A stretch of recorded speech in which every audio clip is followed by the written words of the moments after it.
Hey everybody, I'm back. Alright, time to actually go into the arena. You're in luck. For the past couple of days, Hermangaleth has been obsessed with recruiting new talent. He wants to introduce a promising new fighter into the arena. I think you could play the part perfectly. Hermangaleth may even give you a chance to earn a place in the Nahindrian League. However, if you do become a candidate for membership, be careful. You'll likely be matched up against a very dangerous opponent. My opponent. Some nameless newcomer. I'm ready to enter the arena. I wish you good luck. If you die, greet death with a sweet kiss. Better still, slay all of your opponents and return alive and victorious.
They will break against our resolve.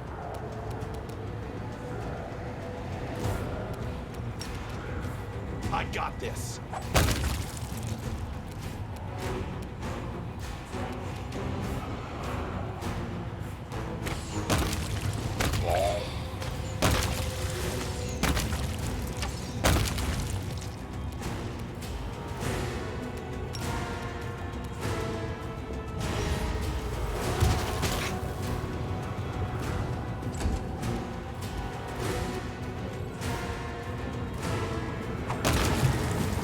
Well, that was easy.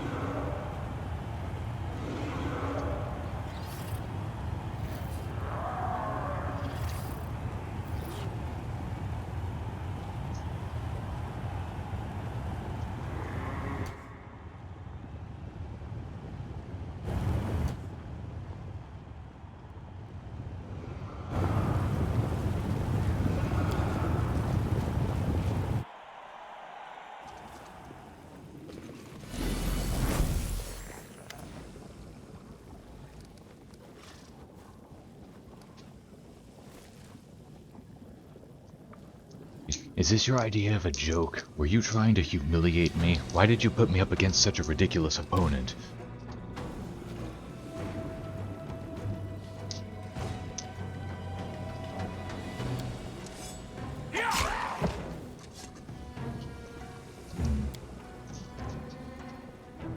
Please listen to me before you draw your weapon. This was an outrage, yes, but it wasn't my idea.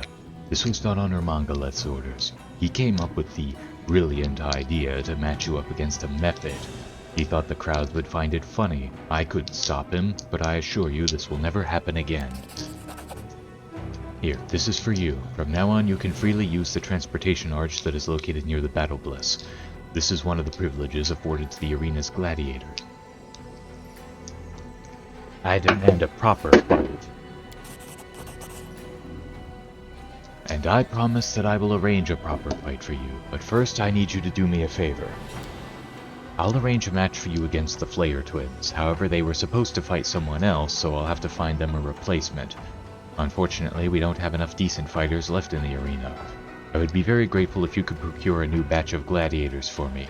I will cover the costs, of course. We were asked to kill those little mephits, and we did. Now we are asked to do another bad thing. They do not see us as crusaders anymore. They see us as one of their own. I will not become a slave trader. Why not? Does it violate your principles? This is the Abyss. Scruples won't do you any good here. In fact, I'd advise you to keep your morals on a tight leash if you want to survive.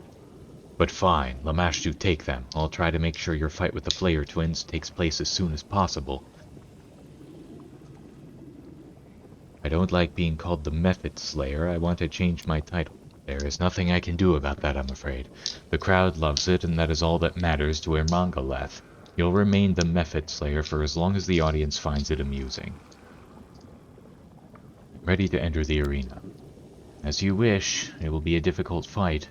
This opponent is more dangerous than the last one you faced, so make sure you're fully prepared before you enter the arena. However, if you win this fight, you'll be one step closer to earning your place in the Nahindrian League. Who is my opponent? Oh yes, the Flayer twins, a dangerous duo with an impressive number of victories. They have a reputation in the arena, so defeating them will bring you honor and prestige. However, you should remember that their stage name was given to them for a reason. I'm ready to enter the arena.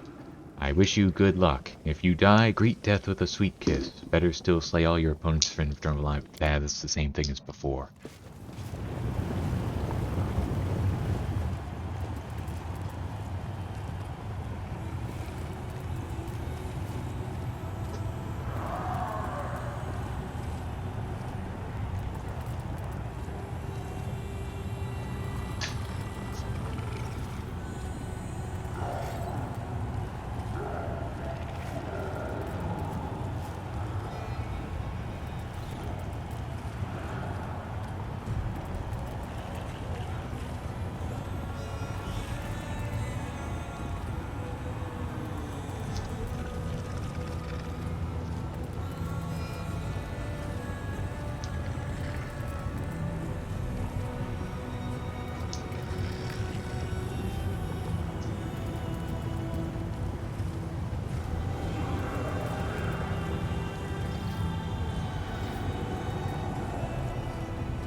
Greetings, Soa, Taya.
no reason to pause.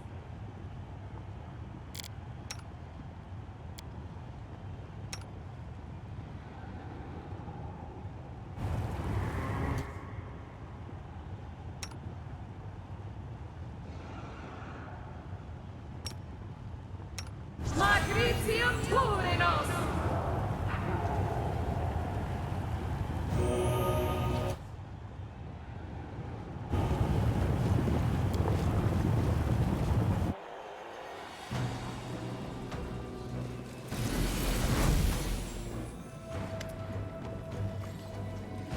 My fight in the arena was far from fair. Care to explain? I swear it was Ermongoleth's idea. As you should already know, he is not a fan of fair fights. I regret that you've been caught in his trap. However, you held up well. You've got talent. I may be able to arrange a match against you against a serious opponent, maybe even the champion. I want to challenge the strongest fighter in the arena. Things don't work like that around here. Gelderfang only fights members of the Nahindrian League, and a fight with him is a big deal. After his last incident, Ermongoleth strictly forbade him from entering the arena without permission. Gelderfang is his bodyguard, after all. So if you want to fight the champion, you'll have to join the Nahindrian League, and there's only one way to do that, by killing another member of the League. But fighting a member of the League is a privilege. You have to earn the right to face them in battle. Now, I might be able to help you on that front, but first you'll have to do me a favor. I want you to give a gift to the current champion. I'd like to send him the most beautiful succubi from the 10,000 Delights. I need you to make a deal with them and convince them to provide their services to Gelderfang. If you do this, Gelderfang will be happy for me to arrange a fight between you and a League fighter without delay. I need the gold up front. Damn it. I'm afraid that is out of the question. Here in Alushanira, we only pay money up front if we are truly desperate.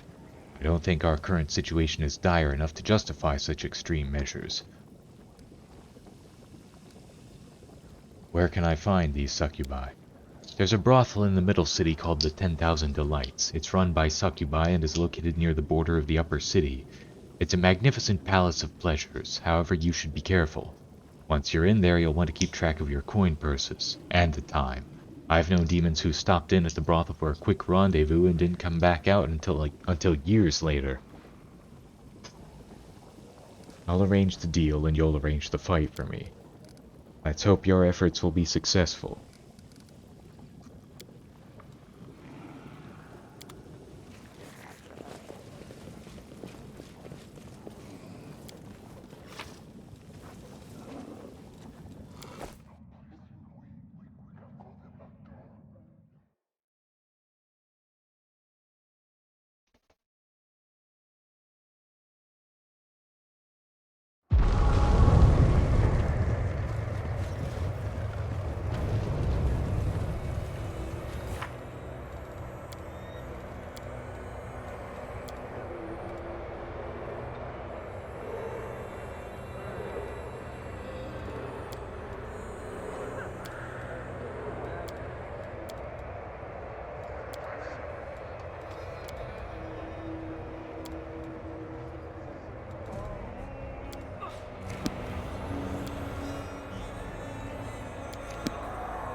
Might as well take a rest while I'm here.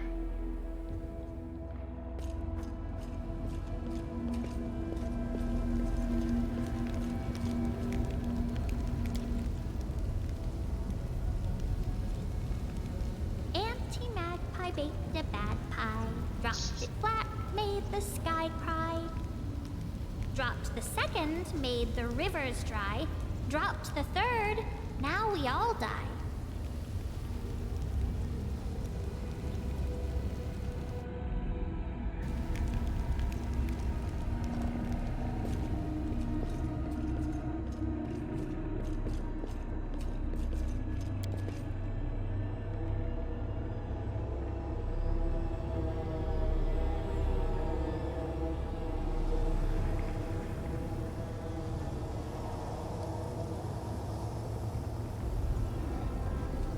Does he have anything to say?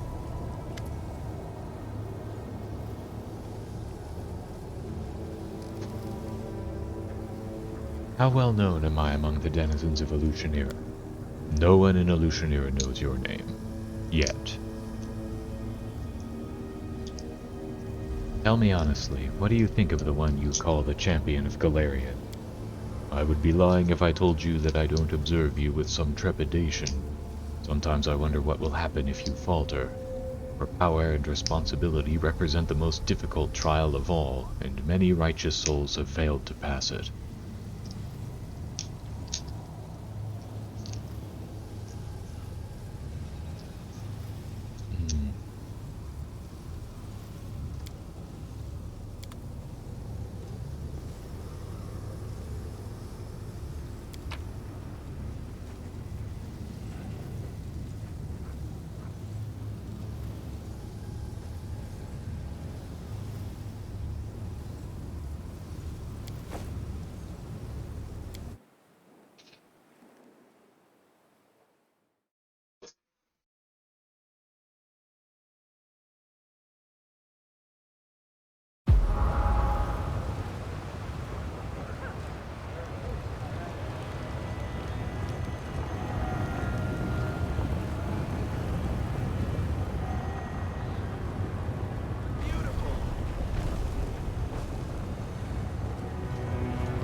They say Minago had a score to settle with you, and where's Minago now? Huh, looks like she shouldn't have messed with you. Your face is familiar, have we met before? Arushale, is that you? They said you defected to the Crusaders, but I always said a rabid bitch like you would never deal with goody-goody mortal scum. Welcome home, Illusionera's missed you and your wild escapades.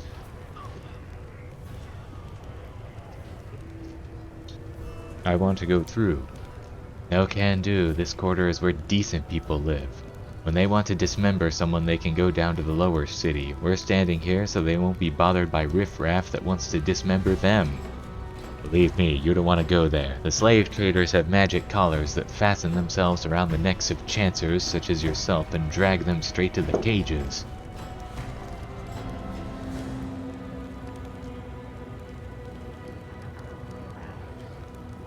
We'll need to roll a 6 or higher. Damn it!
I'm here all week. Alright, let's try this.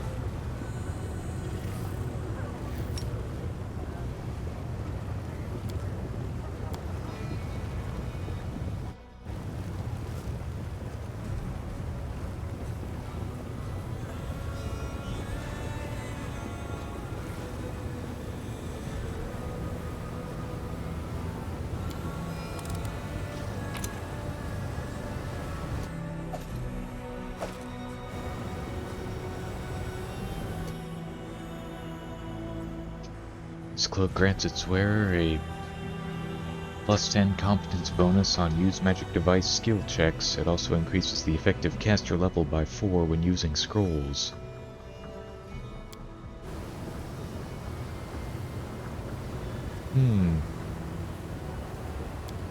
Got this one.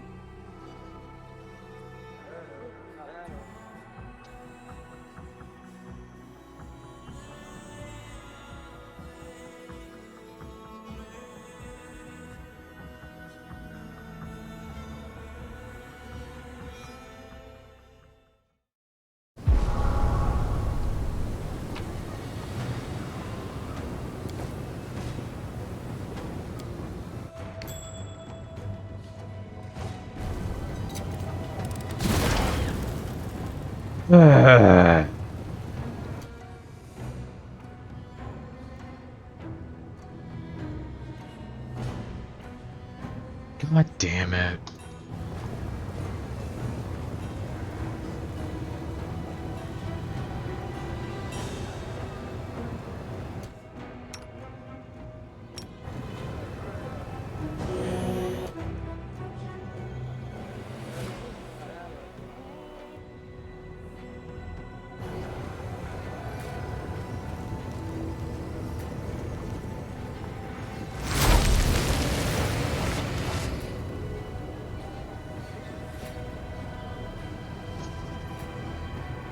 This demon looks frail and sickly, especially in comparison to the mighty entourage that surrounds him. His voice sounds dull and tired, but his demeanor is calm and self-assured. He clearly believes himself to be in full control of the situation.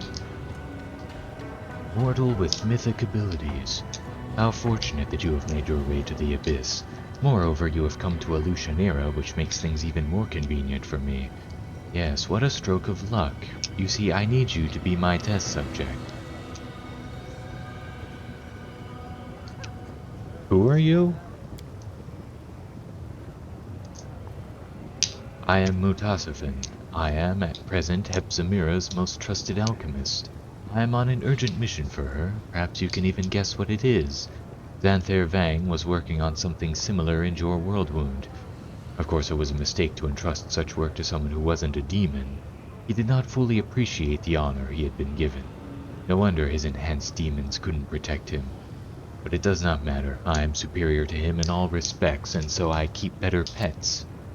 Greetings, fellow scientist. May I ask, what is your specialty? What experiments do you undertake at work and in your spare time? Would you like to conduct a joint experiment with me? Piss off. Surely it's dangerous for such a valued scientist to stroll around a Lucianera ambushing enemies. Believe it or not, I am in absolutely no danger. You need me to do what? Something to study, take apart, test. You see, I actually like you very much, though I doubt my way of expressing it will bring you much enjoyment. I'm afraid the demons you've met previously have given you the wrong impression about our kind. You may think we only want to poison and destroy, especially when it comes to crusaders and their leaders. But that's not who I am. I am a different breed. I love everything that is new, unexplored, and untested. And I'm quite positive that if I get enough of your blood and tissue, I can create something new and unique from them. Angels, for example, make excellent fuel for our machines. What uses could be found for such an unusual mortal? I don't normally like biting demons, but this one is different. I'd sure like to chomp down on him right now. You should have stayed out of my way, demon. Yes, let's get started, shall we? Servants, you don't have to take this specimen alive, I just need the body. Can we retreat already?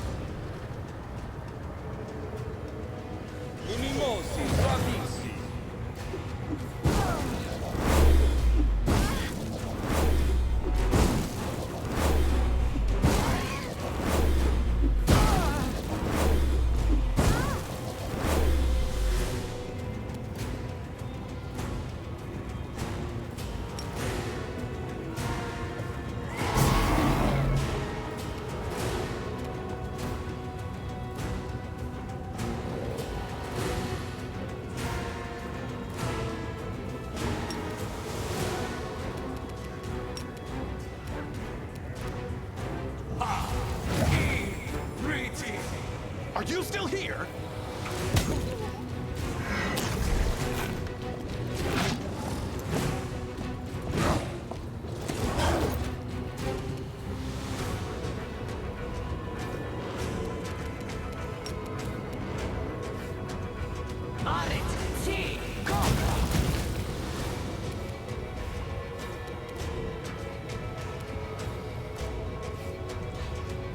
Prepare yourself.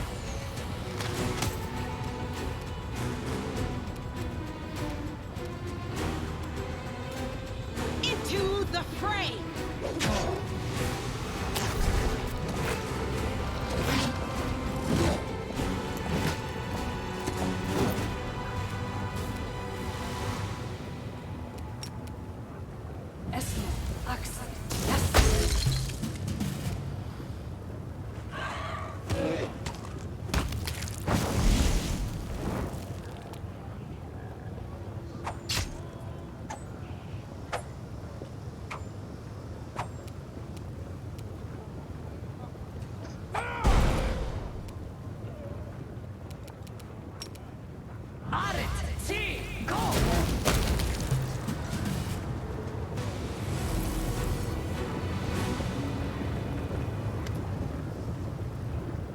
Monstrous shadow appears somewhere at the edge of your vision, does not seem to be in a hurry to approach, and keeps its distance as it begins to speak.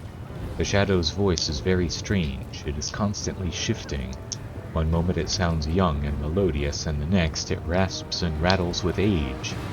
However, despite the different intonations, the voice has a stern, ominous quality that never changes. I heard your toy soldier crusaders had taken over the Midnight Vein and the rift located there. But I never thought you'd have the nerve to descend into the abyss.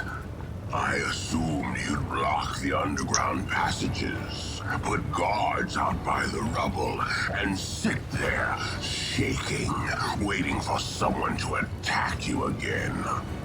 I know that fiend. Champion, this is the Echo of Descari, the avatar of our arch-enemy. He is a mighty, cunning, and vengeful opponent. He cannot see or hear me, but he will pounce if he knows I am here. He hates everything related to Iomade. Be cautious. The Echo of Descari, I know who you are. You come from the land of Iomade's servants. And Iomade's servants know me.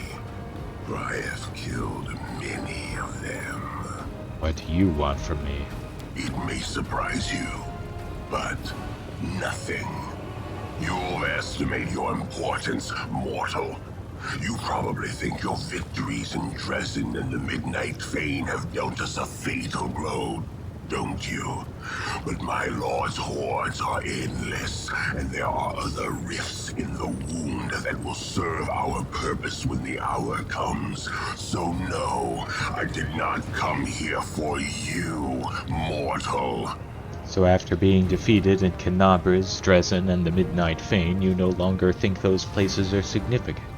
How convenient. Look back across the history of the Crusades and remember how many times you have been defeated. A few scattered victories mean nothing. I was looking for Mutasafin. I need to speak with him. I stumbled upon you by accident. And why do you need Mutasafin? Do I really need to answer that? Well, I suppose there's no harm.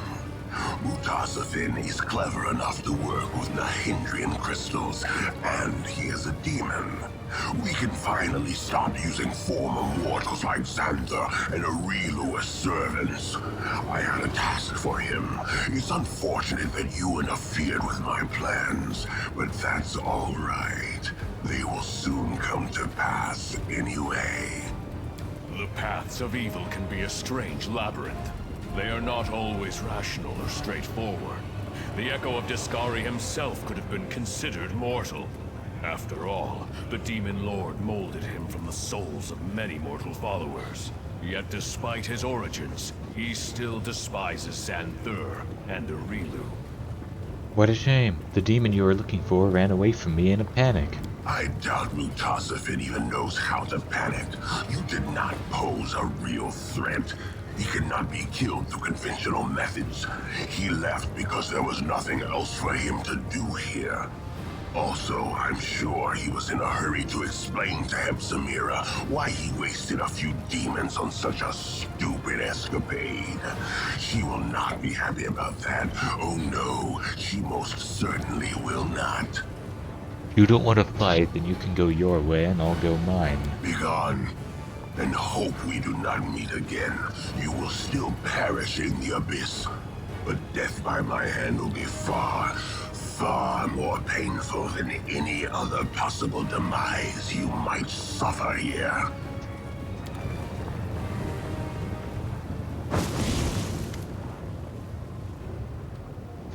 The abyss is full of hideous creatures, but you have just met one of the worst.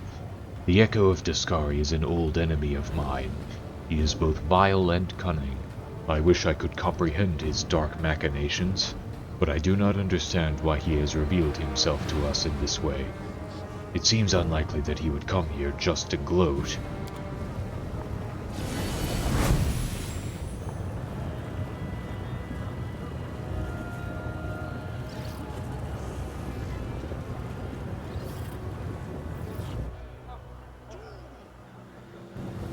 Soot is restless. I wonder why.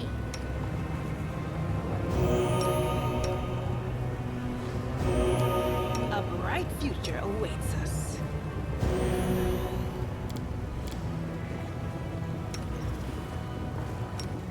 Esmo, Axe, yes.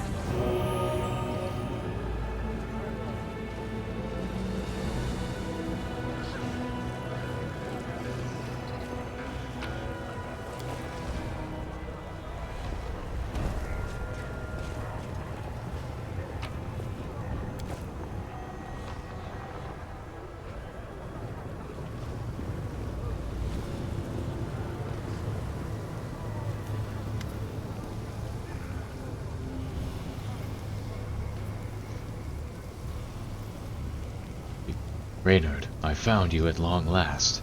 Even with my spells, it was no easy feat in the abyss. Where were you before you came here? I have not yet arrived. I am on my way at the edge of the abyss. I first wanted to contact you to make sure that you were still alive. I did not expect to find you in Alushanira. It's a nasty place, and its ruler is more dangerous than most of the other demon lords. It goes without saying that you should be incredibly careful there.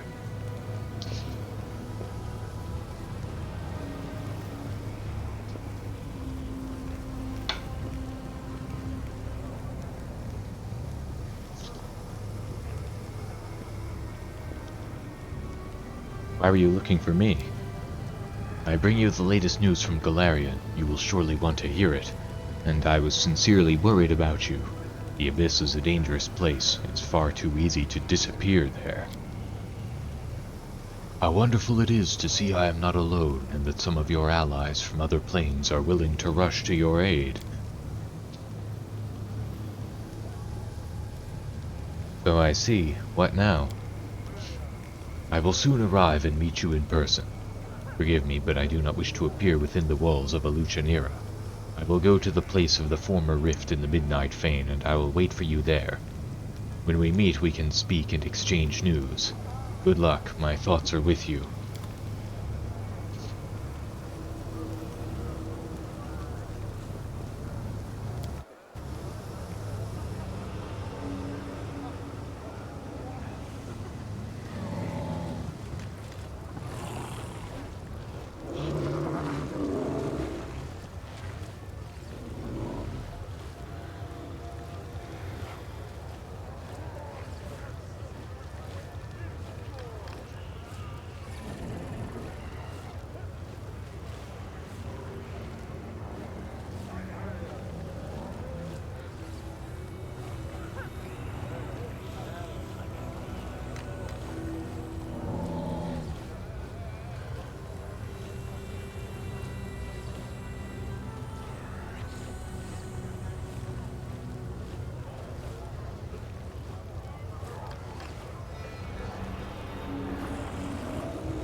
Oh, there's Suture.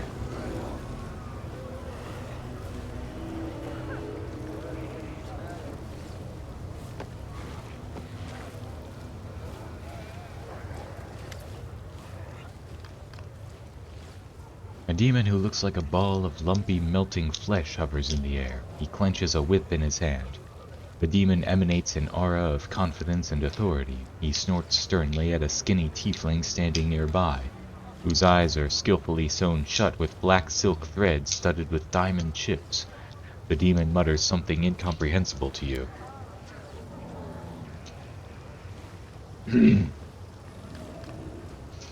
Master Sarzaxis welcomes you to the flesh markets, visitor from another plane. He noticed right away that you are a person of means. Though he himself has no interest in doing business with you, your presence benefits the flesh markets, so Master Sarzaxis is prepared to spare you some of his time. This slave will interpret his words for you, for he loathes speaking in any language except the one used in his homeworld.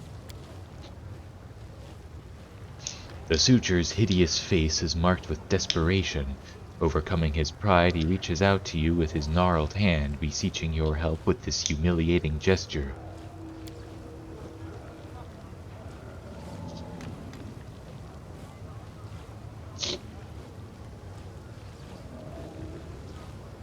Master Sarzaxis is happy to see Lady Arushale again and wishes her pleasant purchases at the flesh markets. He regrets immensely that he wasn't informed of Lady Arushale's visit in advance. Otherwise, he would have prepared a special lot exclusively for her. Master Sarzaxis remembers Lady Arushale's preferences very well, and he would be happy to satisfy the wishes of such a discerning client. Please tell Master Sarzaxis that I have no interest in his slaves anymore. I won't pay for them, neither in gold nor in other ways. Everything in this place is horrible. Absolutely everything.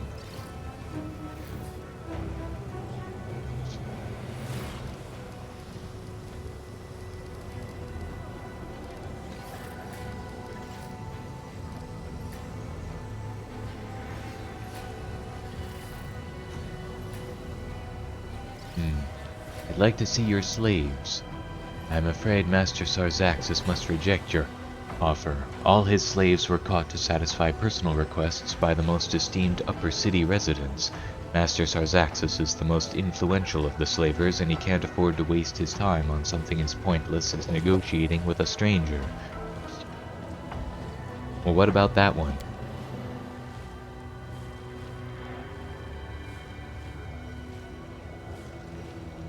Sarzaxis begins to snort, spraying saliva. He babbles quickly, which causes short, uncertain pauses in the slave's speech.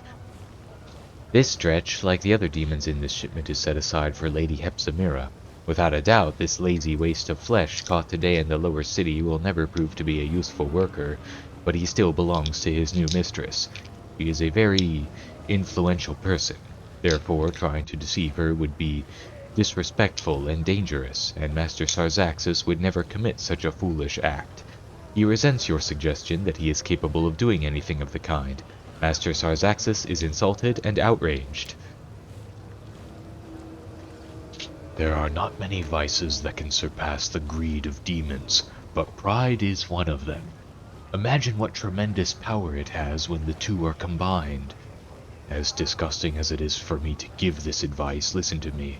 If this scoundrel feels insulted, offer him gold, not as part of the deal, but rather as compensation for the insult and as recognition of his high status.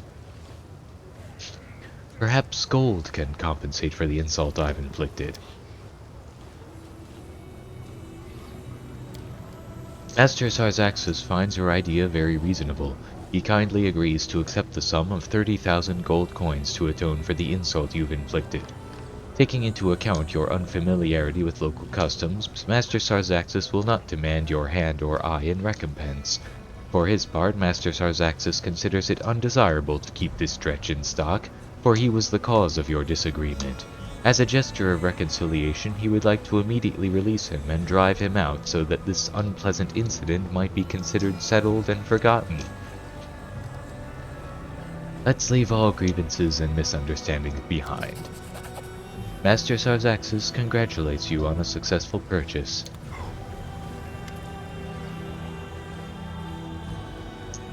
have no idea why Hepzimera needs slaves, but from what I've heard, they don't live long. Becoming her property is a death sentence, no doubt about it. Meaning you saved me, so I guess I... How were you captured? I've been wandering the lower city, searching for something. Never you mind what. I mean, that's not what I meant to say. It's a personal matter. Yeah, that's the right way to put it. So I was roaming around, chatting with all and sundry when the slave hunters appeared and started chasing us. They threw those who survived in a cage and brought us here. This is a typical occurrence in the Abyss. Social dynamics, it's called. The strong enslave the weak. What will you do now? I'll continue my search, I will. It won't be easy, but I'll prove to her that I'm smarter and wilier than she thinks. What are you looking for? Don't ask. It's none of your business. Farewell. I mean, you... Just be careful, that's what I'm saying.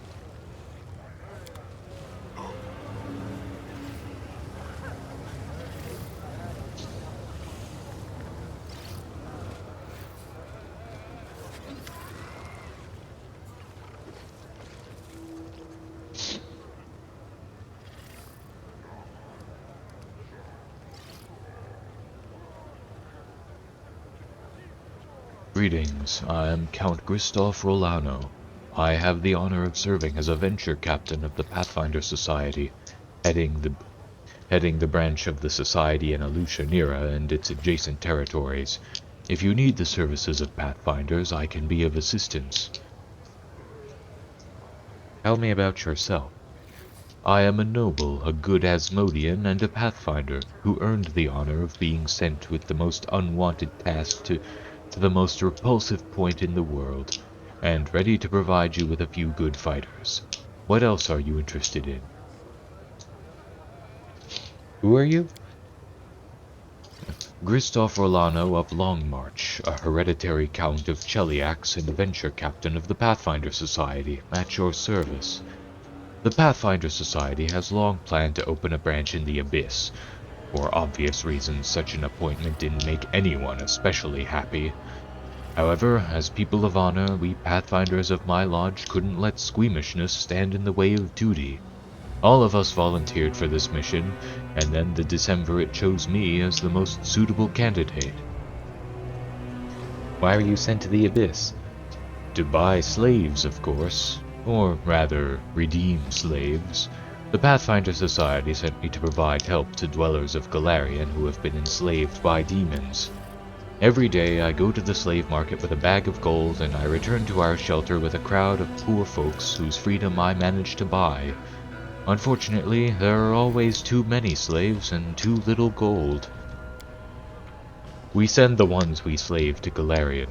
Some of them are opportunists and fighters who were unlucky enough to be imprisoned. They are grateful to the Society and are ready to provide services to repay us for their rescue.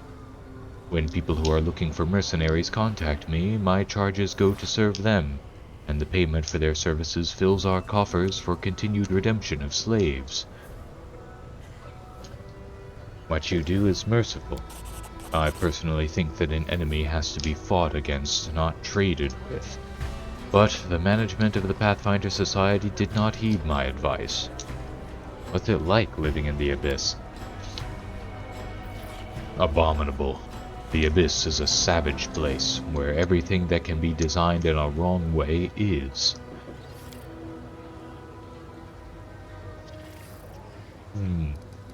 I want to help the Society by providing funds.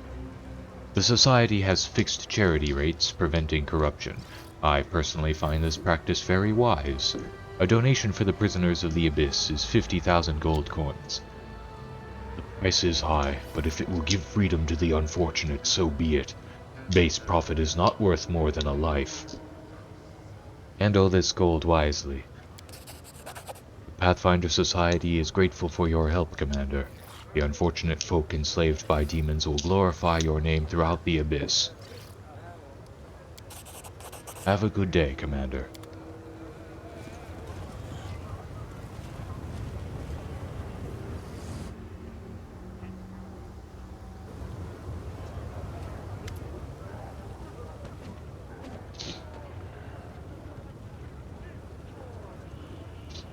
stern-looking demon stands before you, bristling with what seems to be an arsenal of weapons, and his copious scars suggest he's been hacked to pieces more than once.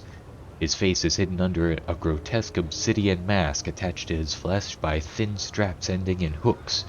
The hooks are threaded into the skin, and the wounds bleed profusely as if inflicted mere moments ago. The mask resembles a sinister black mollusk enveloping the face of its victim. When he speaks, the slaver's voice is muffled. "Greetings, stranger. I am Weirlong, Legend of the Battle Bliss. Are you looking to buy some battle slaves? Or do you need weapons for yourself and your servants?" "Show me the weapons you're selling." "My gladiators come from a range of planes and are accustomed to fighting in different styles, so I have quite a wide selection. I am positive you will find something that fits your hand, no matter how many hands nature gave you. The items I have here are the best examples of Nahindrian weapons and armor." "Why do you keep calling them Nahindrian?" "Rumors have been going around about some magical Nahindrian crystals that grant immense power to their owners. No one knows for certain where they come from, or what they really are, but everyone desires them. Alutionaire has become obsessed with all things Nahindrian. That's why everyone in Alutionaire calls top-quality goods Nahindrian now." "Show me what you've got."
tall, thin vendor is swathed in a loose black robe. He is not a demon, but it is impossible to determine his race.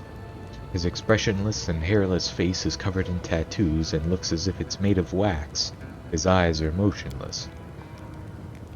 As you approach, the black figure almost doubles over as he sweeps into a low bow. The vendor moves with a supernatural delicacy and grace impossible for a human. He extends his arms, also covered in tattoos, towards you. The ink on his palms comes to life and forms the words, "Greetings, I am Krebus, vendor of magical lunatics.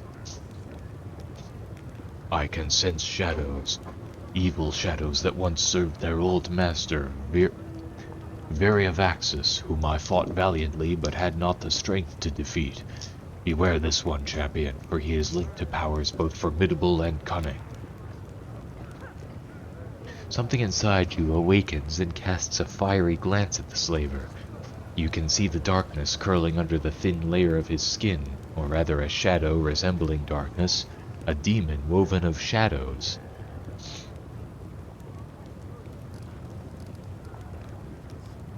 Show me your magic wares.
Does this guy sell anything?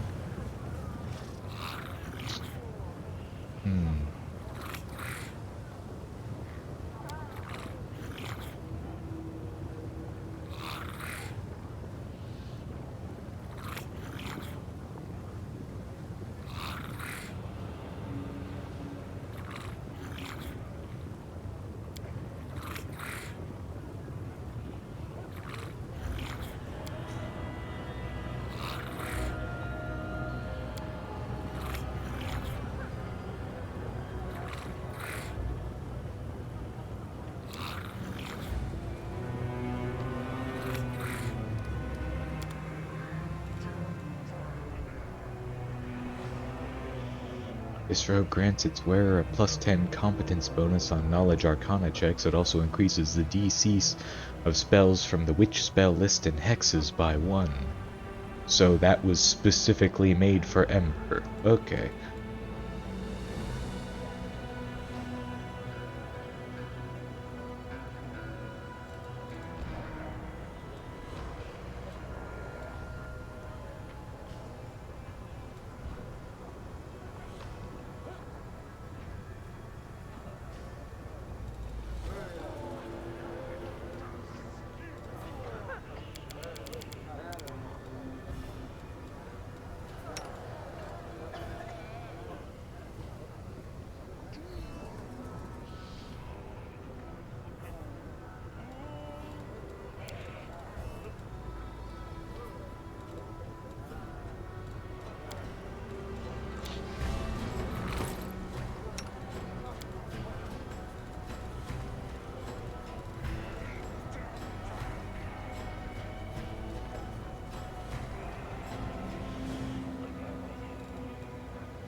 something.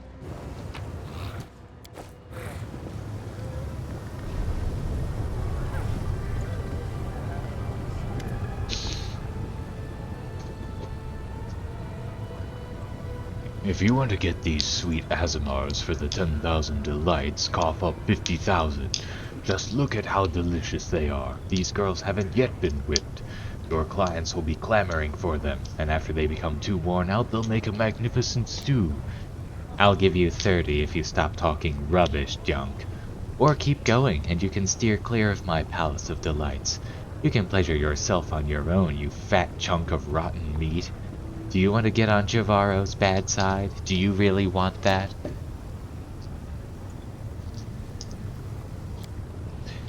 $50,000 for these delightful innocent creatures your shabby and worn-out demonesses can't hope to compete with. That is my final offer. Stay away from the 10,000 delights. You can have your own little morsels pleasure you from now on, you greedy, horny piece of shit.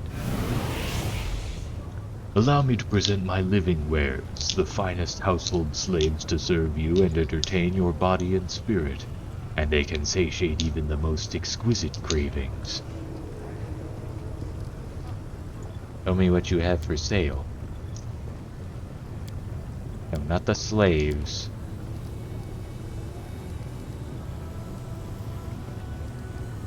Oh, so that's the only thing he has.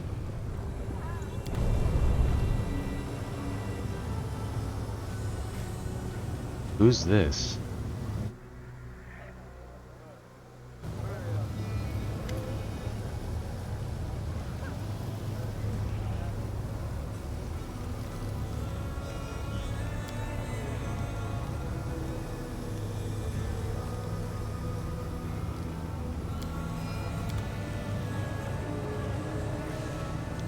Another ship captain.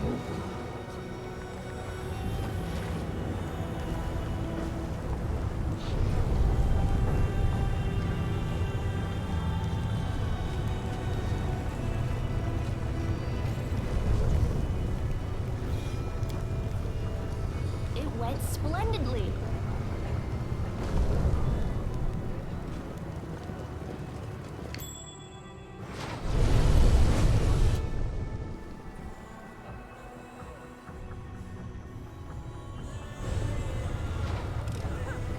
This is my kind of work.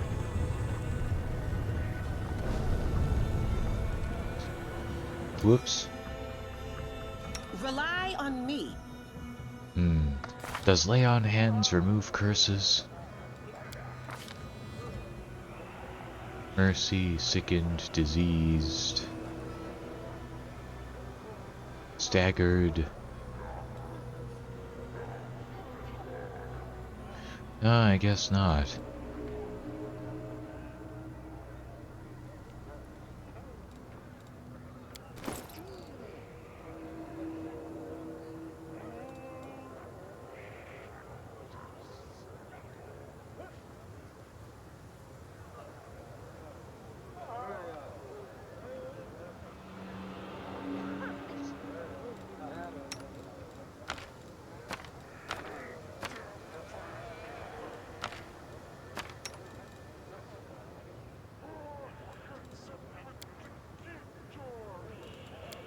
There we go.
Hmm.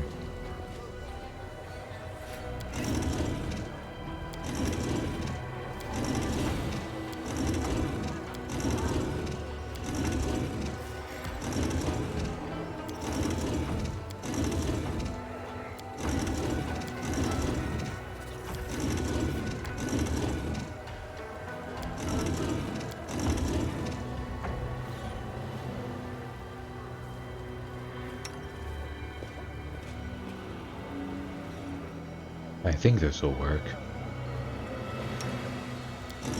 Ah.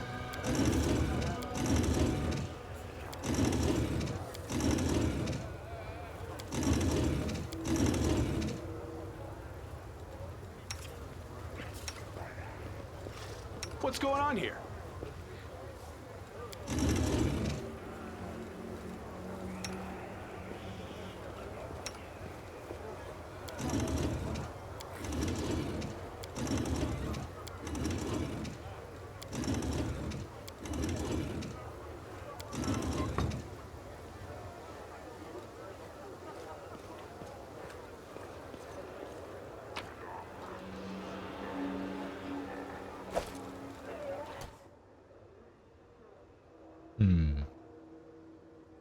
Whenever aware if this +5 banded male is attacked in melee while being prone, stunned, or staggered, the attacker must pass a reflex saving throw or suffer the same condition for 2 rounds.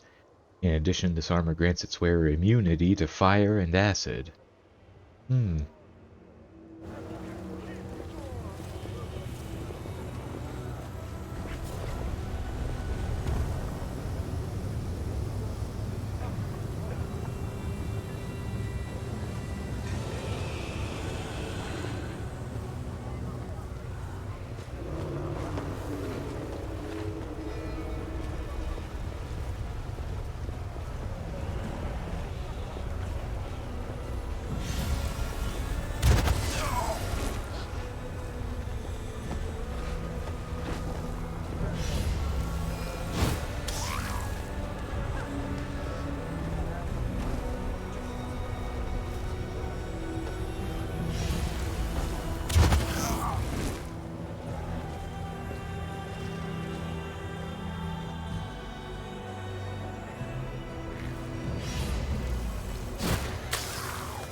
Huh.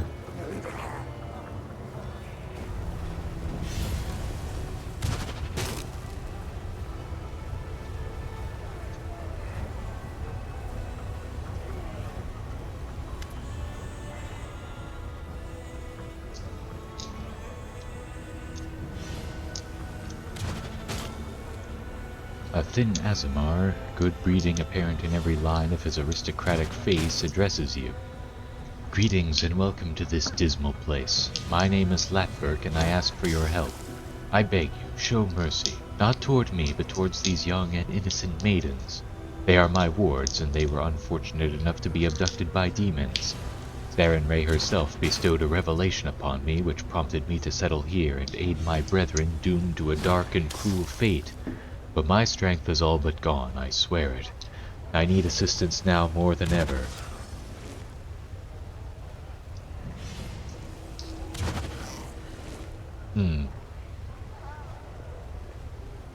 How may I be of assistance? Freeing enslaved Azamars has become my trade, you see. These women are former captives whom I saved from the monster's clutches, and I protect them to the best of my ability. But I've heard a new shipment of slaves is about to arrive in the flesh markets, and there is nothing I can do to break their shackles. Please do it in my stead. Please buy their freedom and send the women here. I can see that you are a traveler of means. A single act of kindness should not inconvenience you excessively, but will be forever indebted to your compassionate soul. Such a kind and generous soul is a true rarity in the Abyss. We ought to help him, champion, not just to save the poor slave women, but also to strengthen his faith in the righteousness of the path he has chosen.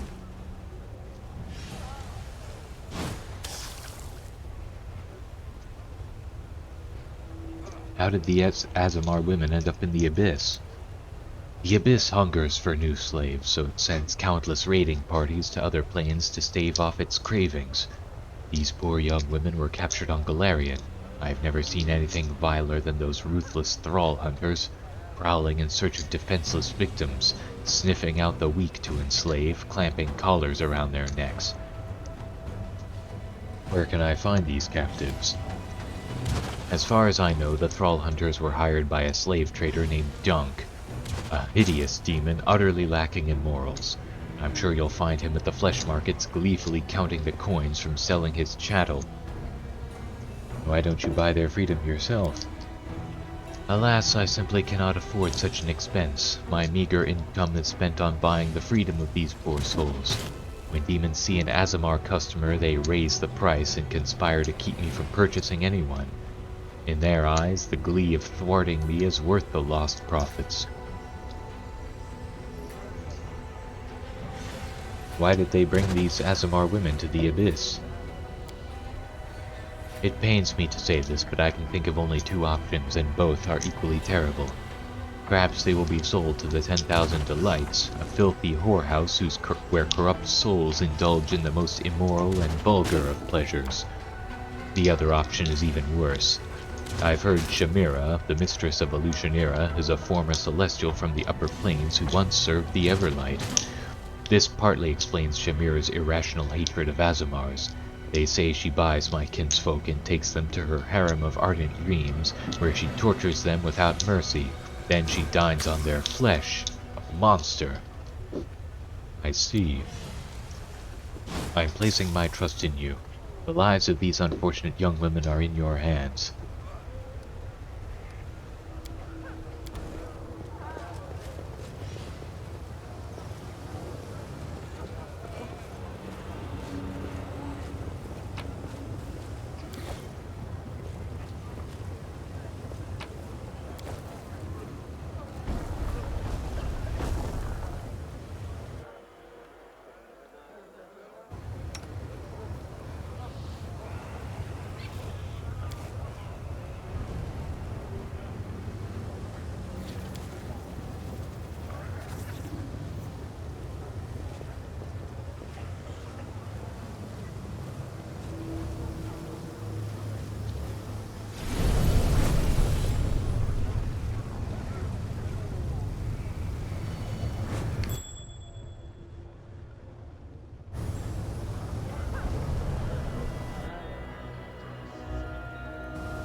Guide my hand!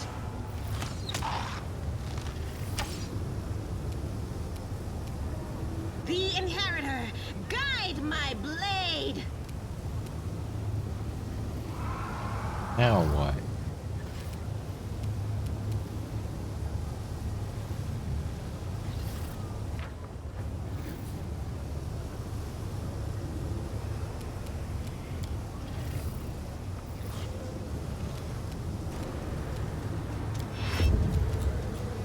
guys always win.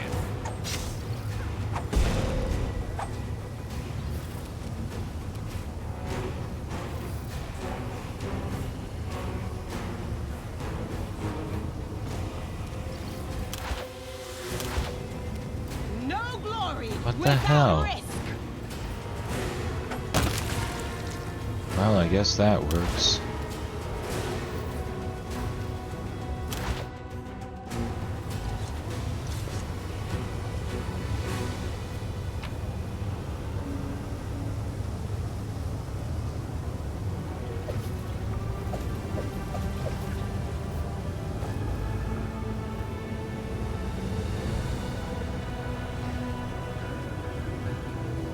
Oh, there's the 10,000 delights.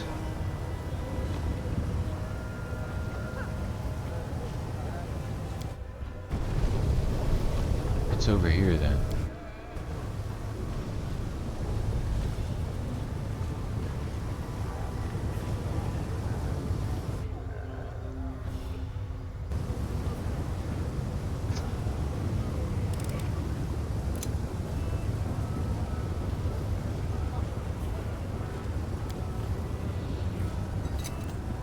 I'm glad I was useful to you.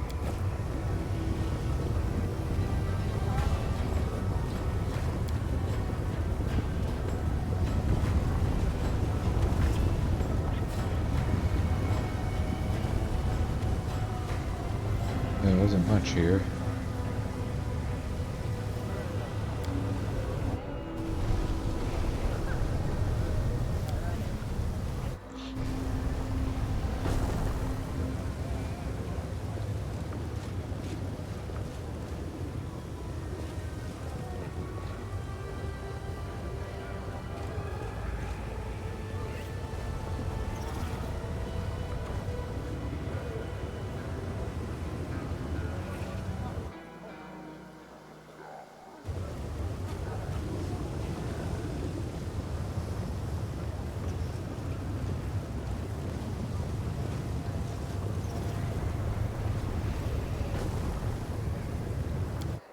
Might be trap, might be treasure.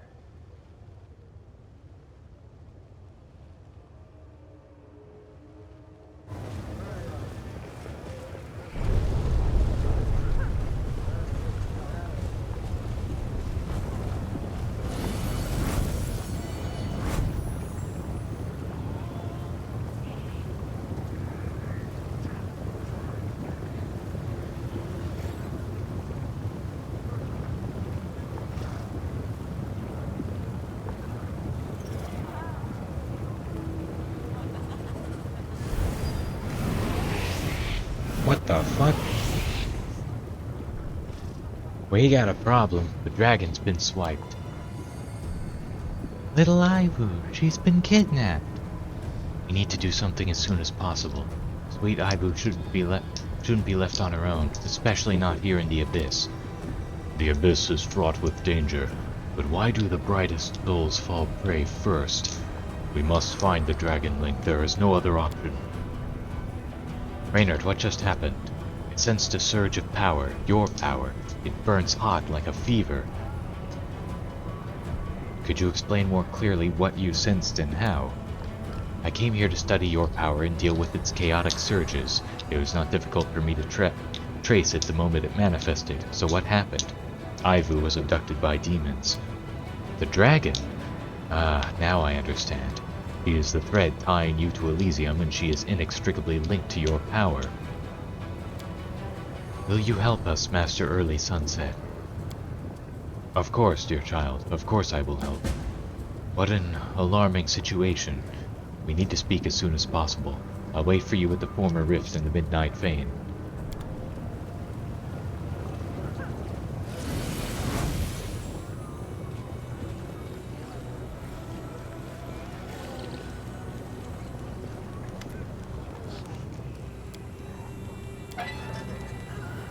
I see, so they don't try to stop anybody going down.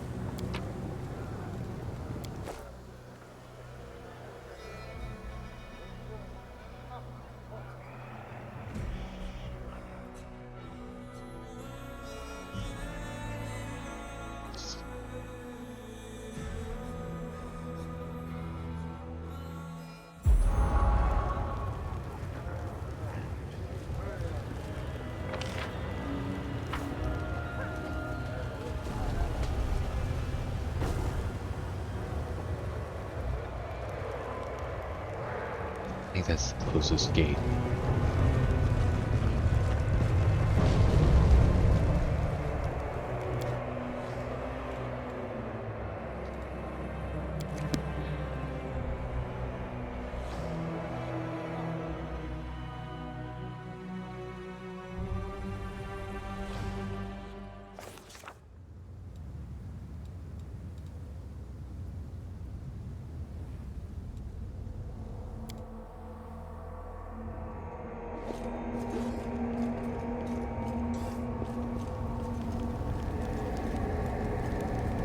Here we go.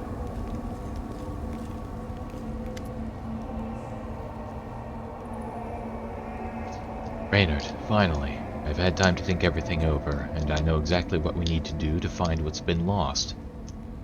Though the situation is difficult beyond belief. When you lose something in a Lucianera, you rarely find it again.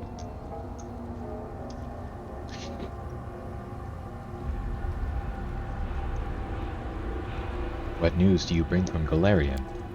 Unfortunately, the news is not good.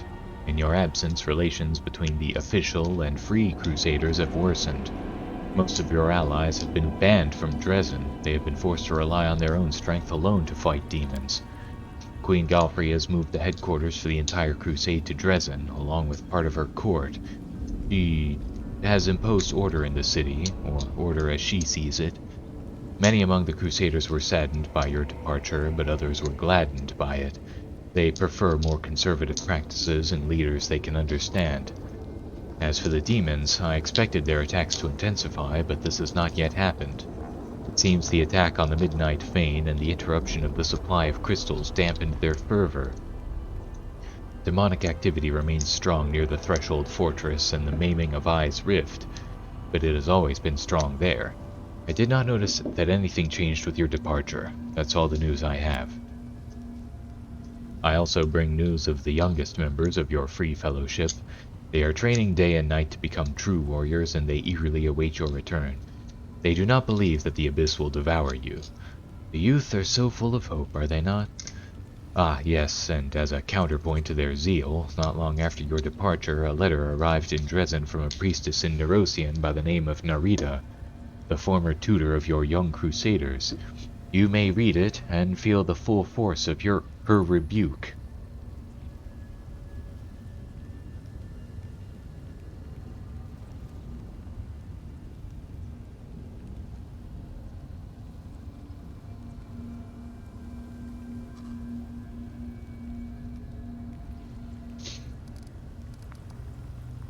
You know anything useful about a Lucianera and its inhabitants? I know that every being capable of speech is capable of deception, and those who cannot speak deceive with silence. If you want more practical advice, do not simply follow the paths laid out for you. You must forge your own. In most places where guards bar your way, there will be a secret path or a hidden teleportation route, the most natural method for a demon. It's rare for demons to rely on locks, as they prefer to kill intruders, but you should be ready for that. Do you recognize the name Hepzimira? Spawn of Baphomet. She shares one trait with her disgusting father. She is a master at subverting expectations. Many consider Hepzimira powerful, but also think her outspoken and narrow-minded, and she is happy to maintain that reputation. In fact, she is cunning and resourceful and does not always act on impulse. Take care if you plan to move against her. What did you mean when you said Baphomet is a master of subverting expectations? Enemies should be treated with an open mind, therefore I cannot fail to acknowledge Baphomet's ingenuity. Do you know how his ascent began? He was the favorite plaything of Lamashtu, but he conceived a bold plan to steal the scepter of the Prince of Darkness. He failed. Baphomet was captured, subjected to brutal punishment, and imprisoned in the Ivory Labyrinth. Prison designed to be impossible to escape by its powerful creator Asmodeus. But a thief is a thief. Baphomet found an ingenious way to escape. He stole his prison from hell and took it to the Abyss. The Ivory Labyrinth went from being his prison to his possession, his abyssal realm. From it he rules hordes of minotaurs and secret societies of cultists. This is what I meant when I said Baphomet knows how to subvert expectations. What are you planning to do in the Abyss? I could accompany you and give you advice as I did in Dresden, but I see that the role of mentor and bodyguard has already been taken over by the hand of the Inheritor. It is not a good idea to take two otherworldly creatures hostile to demons with you. Even if I were disguised, the chances of attracting unnecessary attention would be doubled. I will stay here and watch over the camp. If an emergency arises, I will naturally intervene, but until then, I prefer to conceal my presence in the Abyss. What can we do to save Ivu? First, we need to find her. Under no circumstances should you conduct inquiries within the city or otherwise draw attention to yourself. The kidnappers will know you by sight. No, I will have to conduct this search myself. Of course, I cannot appear in my true form in Illusionera. It would create excessive agitation among the demons, but I am skilled enough at transformation magic to disguise myself as an inhabitant of the Abyss. How are you going to search? In the most simple and elegant manner. I will go to the flesh markets disguised as a powerful demon and declare that I want to buy a dragon. Many threads of influence and information converge at the flesh markets. Even if the denizens of that place know nothing about Ivu's disappearance, they will stop at nothing to find out where she is, steal her away from her kidnappers, and deliver her to a waiting buyer. We may not even have to lift a finger. What should I do? Stay close at hand in case things go sour. Demons may recognize me, or try to trick me, or even attack me, so be there and be on full alert. Tell me when you're ready to go to the city, and then I will begin my mission. Maruchale, who has been listening to the conversation with some excitement, suddenly looks up. Without shifting her gaze from early sunset, she quietly sings the tune of Starward Gaze. A very sweet song, child. Thank you, Master Early Sunset. My heart hurts because of Ivu, and I just wanted to express my concern in some way. Songs are good for this. I'm ready to start looking for Ivu. Excellent. In that case, I need to get ready. Well, how do I look?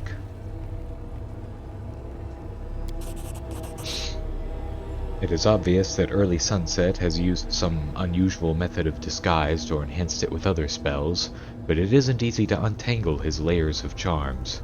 He is a skillful spellcaster and constantly enshrouded in a cocoon of various magical auras. Your approach lacks creativity. You could pretend to be an attractive succubus or incubus. That would be extremely unwise. Most succubi, though certainly not all, are subjects of nocticula. An unknown succubus would raise questions. Much safer to portray a demon from another part of the Abyss, though the demon should be powerful enough that others would be too afraid to betray him. At least not immediately. About our plan, I will head to the flesh markets immediately and talk to the merchants about buying a dragon. Go there and be prepared for any surprises. See you there.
might want to rest first and get my spell slots back before I go do that.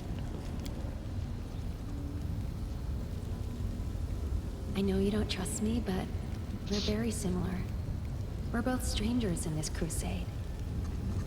You got that right. A hired killer and a demon as the Crusade's brightest hope.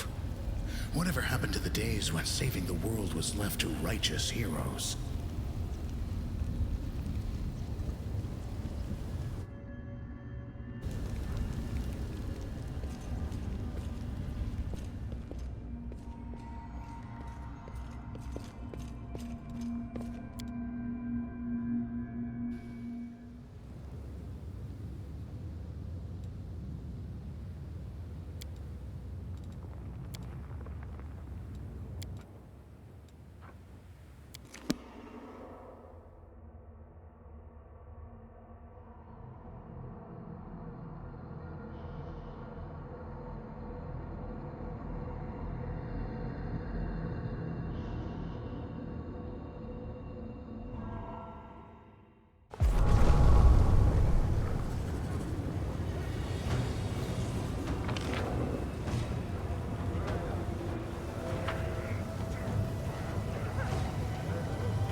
Early Sunset's voice drips with lazy contempt as he addresses a tiefling slave whose eyes have been stitched shut.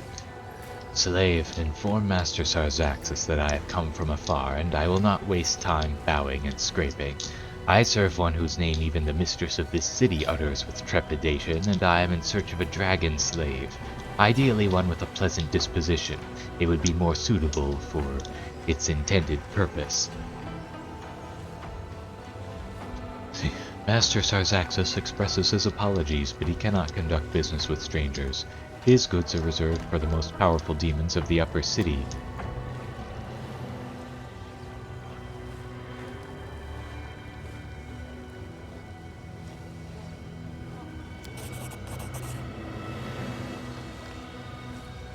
You can hear the end of Early Sunset's conversation. It seems he embellished his words with a demonstration of his magical abilities.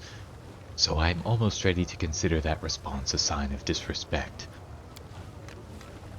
Master Sarzaxis did not mean to show disrespect in any way. Master Sarzaxis is sorry, but there are no dragons among his goods at this time. Master Sarzaxis can arrange a custom order if you wish. If the desired product is found in the next few days, I will return and pay any price. Souls, gold, it matters not. The one I serve is not constrained by means, but let Master Sarzaxis hurry. Alucionera is not the only place you can look for live goods. Ah, and as a gesture of respect in return, I will give you some advice. Strengthen your security. Your current arrangements leave something to be desired. Moving away from the demon with the whip, Early Sunset gives a subtle shake of his head, just enough for you to notice, then he moves on.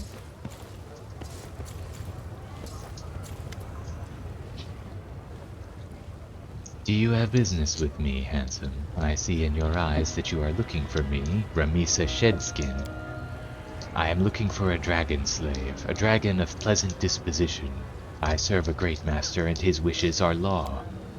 An interesting desire, but you should know that I do not undertake simple orders and transactions. I am an artist, not a merchant. Therefore, tell me why the one you serve needs a dragon. You're wasting my time, Shedskin, but so be it.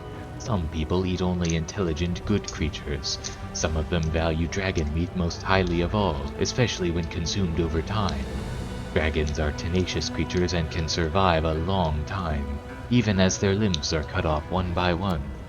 Fascinating. Hey, silly larva, did you hear what this unusual customer just requested? Yeah, going to eat me, are you? I hope you choke on my little bones. Shut up, larva. Think about the future that awaits you. Or rather, that doesn't... Or rather... Yeah. As for you, my wonderful client, if this specimen suits you, let's discuss the terms.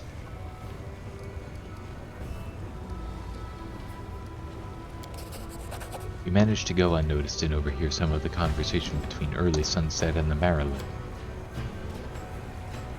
This is the location of my hideout. I will enchant the door to let you in. Once you're there, you will be able to inspect and sample the goods. Good. I hope your warehouse is well guarded. I wouldn't want the dragon to escape or be freed. After finishing the conversation, Early Sunset gives you a subtle nod. Reynard, I have learned everything I need to know. The riddle was far too easy. Ivu was kidnapped by Ramisa's hunters to be sold. A typical story in Alutionir, and many who come here as guests end up as slaves at the flesh markets. Anyway, I know where she's being kept. The lair is here in the middle city, and it isn't far. We need to go there. I didn't know Azadas were capable of telepathy. Most Azadas do not have the ability, but what has not been given to you by nature you can gain with the help of magic. What agreement did you reach with Shedskin? We have agreed that I will go there to inspect the merchandise, and she will spell the doors of her secret hideout to let me in. I see. Well then, let's go get Ivu. Of course, meet me at the entrance to Shedskin's hideout. Now, where's that?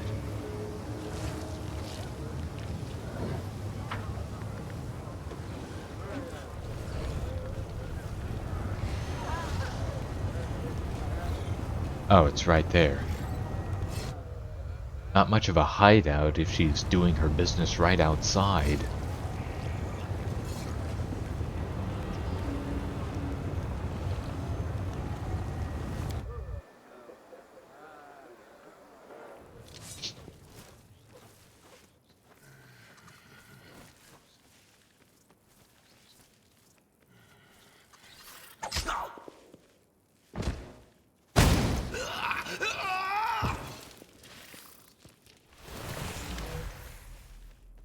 What luck! We will return the escaped property to Shedskin and either get Ivu in return or demand a significant reduction in the price to buy her back.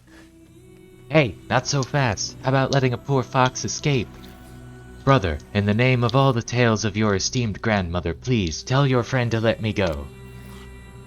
Hey, Chief, this bushy-tailed gal seems nice. And sharp, too. I've got a good feeling about her. We can't leave her to these guys, can we? Listen to this handsome, curly-haired man. Please don't sell me out.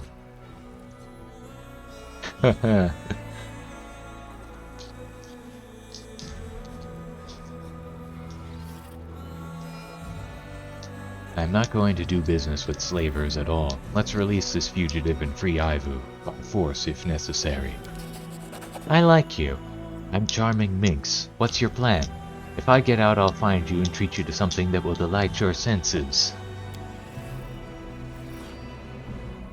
Reynard has come here from Galarian, from a city called Dresden. Perhaps we should help you escape the Abyss.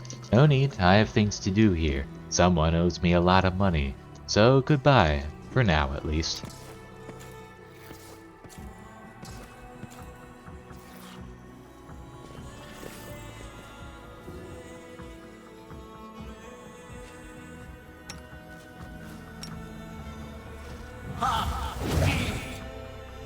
I can handle it.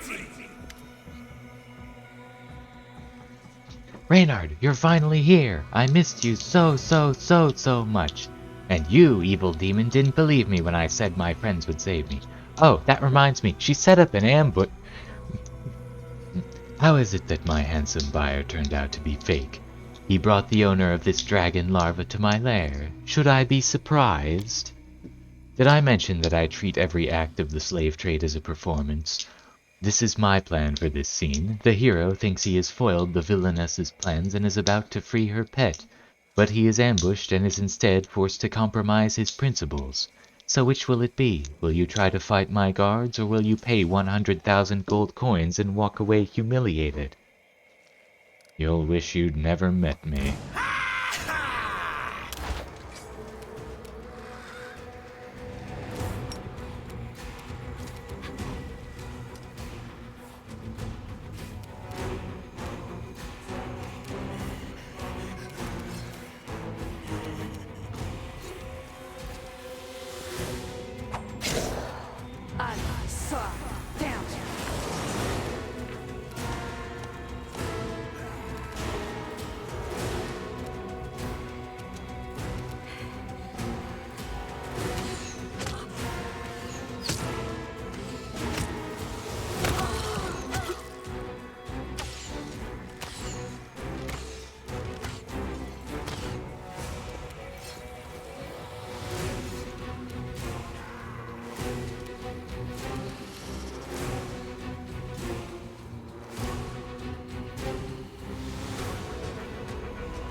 Let's see if this works. So it does do some damage.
God damn it.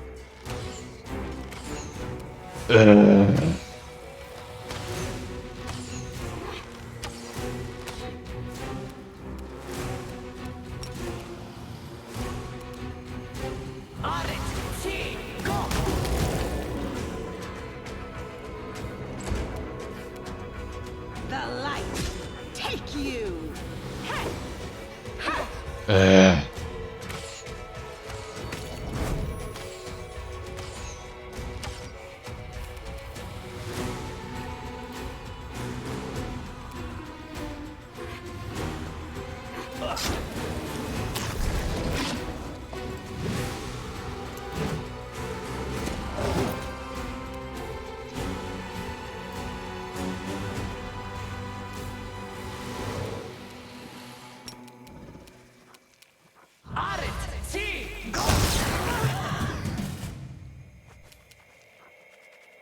I got this.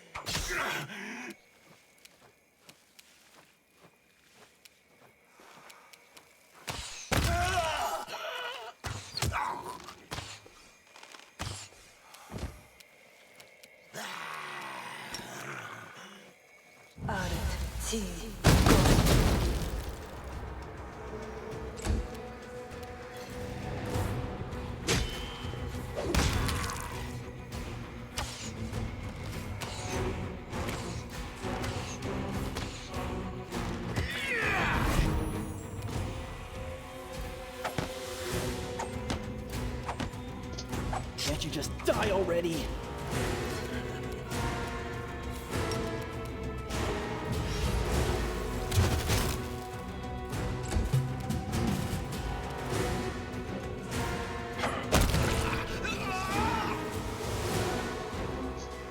Do you know why they call me Shedskin? Because I prefer not to appear in the flesh. All my enemies see is a projection, a shell, and attacking it will not kill me. Enjoy your victory, outsider. Everything will soon change. Are you really going to let this go? We rescued Ivu and she's safe. Shouldn't we make the slavers pay for what they did? Yes, we have to do something. They grabbed me and hurt others. Many, many others. They're bad. What do you want to do? Let's go to that nasty market and free all the slaves. Haha. Wait, that's what a little kid would say. Let me say it another way. We can't defeat the entire abyss and change everything here forever, but if we retreat, the demons will keep doing whatever they want.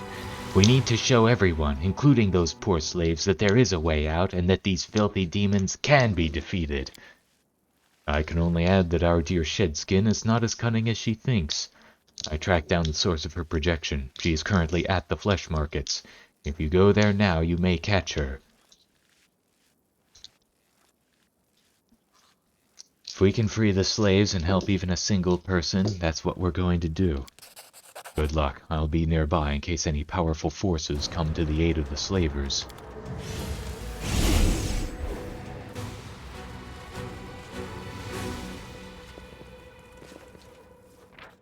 Alright. From what I've heard, this part is really hard.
Should I?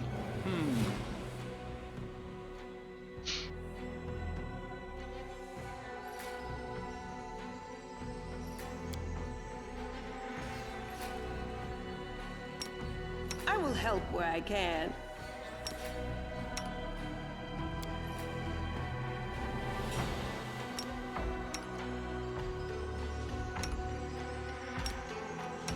I will prove my worth.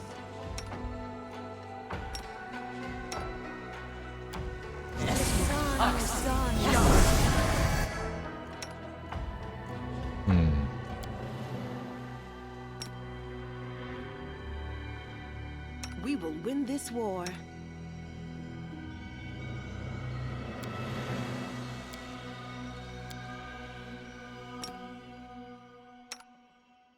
I'm always open to ideas.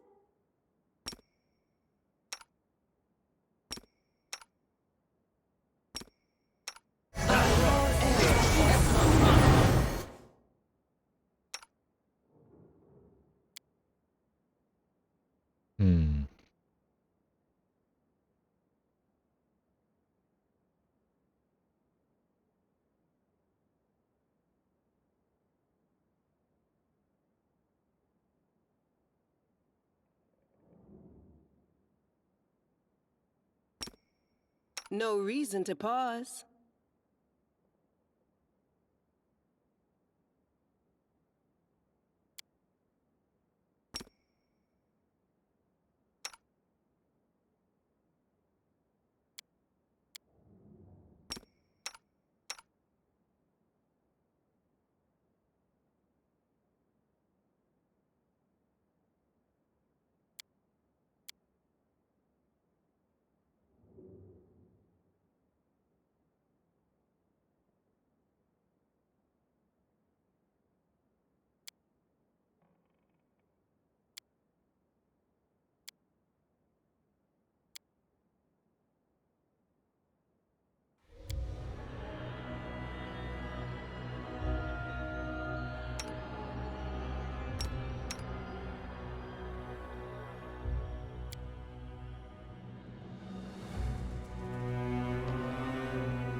We'll win this, one way or the other.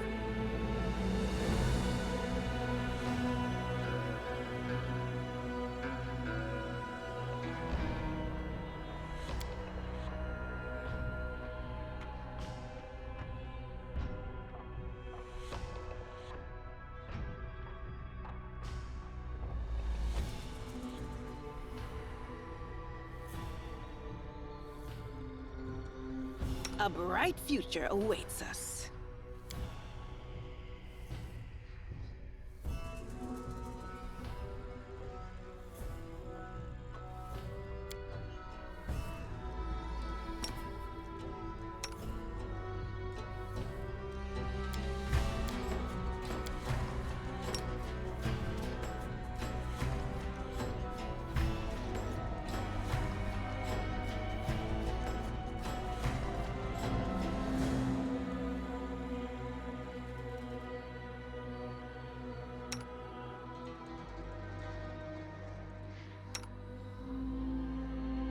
The struggles never cease.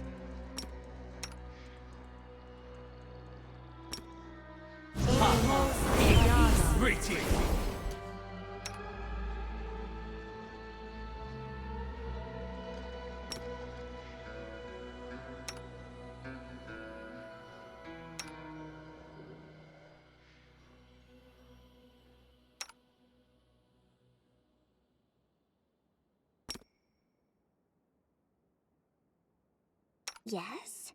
Rely on me. This war must end.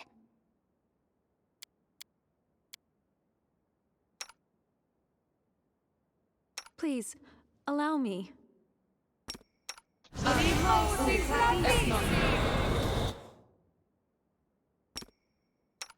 We'll make things right.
Anything new?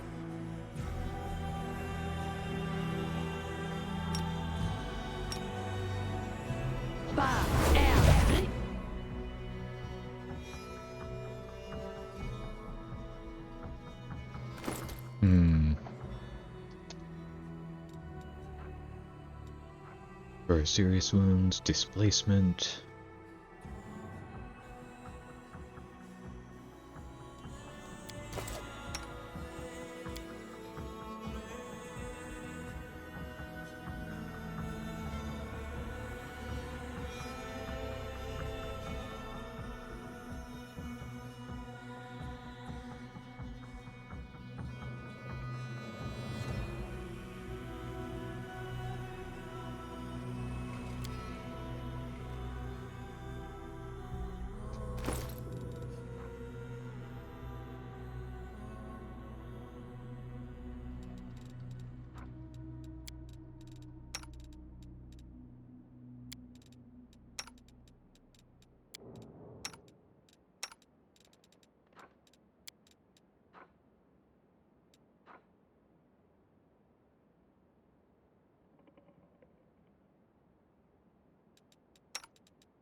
Deflection bonus.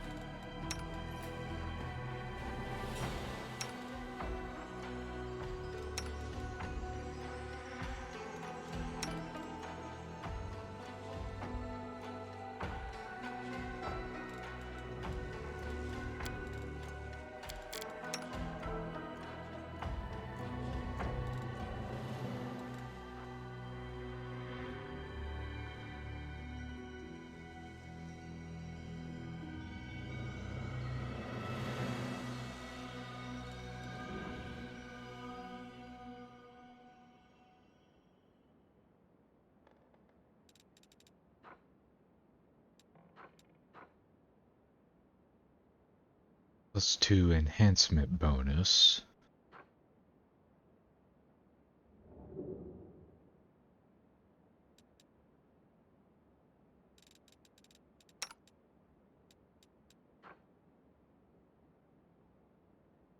I see.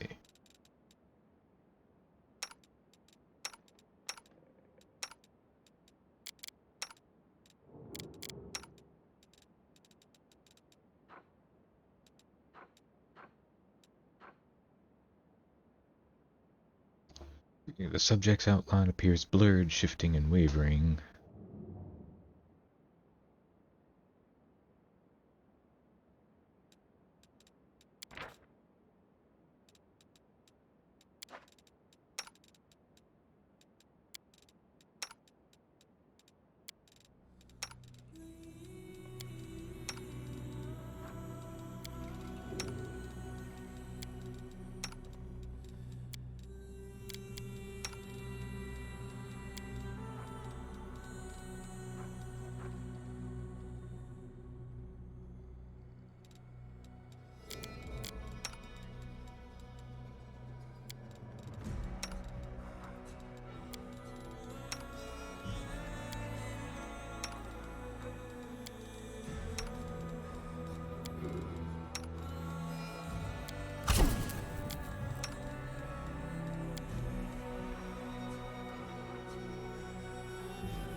Alright, let's see if that's good enough.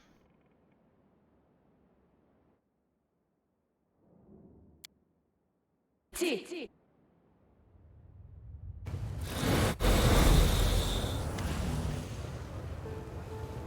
outsider. You didn't think you could just leave, did you? The dragon was a decoy. My main target was you. You are my most anticipated product, my most prized creative effort, and I've already found buyers for you. This is working out brilliantly. These disgusting creatures have decided to simply throw themselves on our swords. Sing the Song of Elysium.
Into the fray!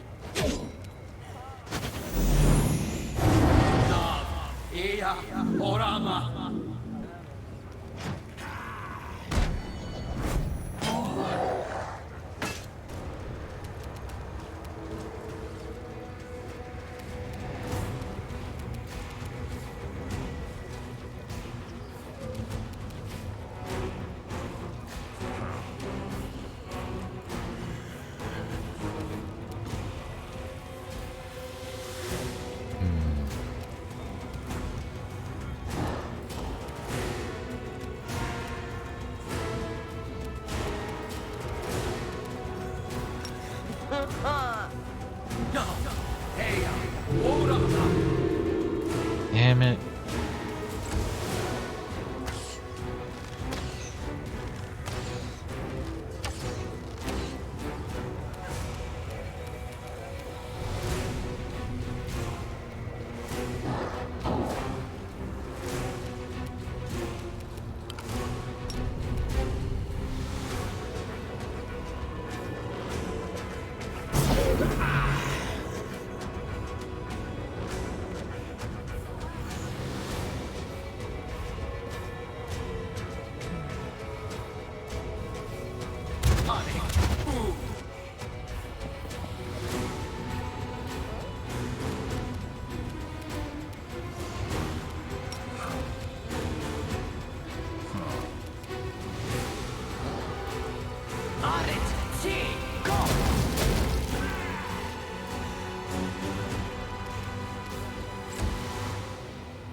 The fuck?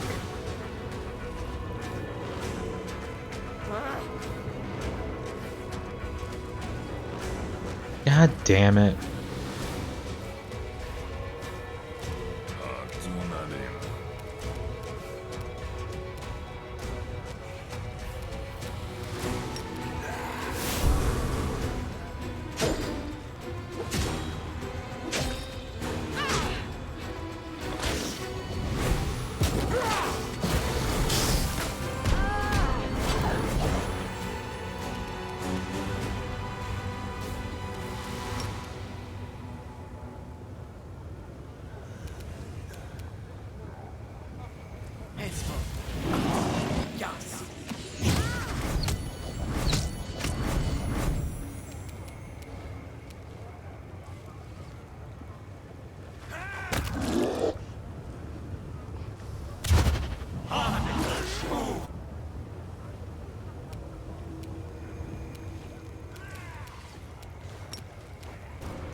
Damn it.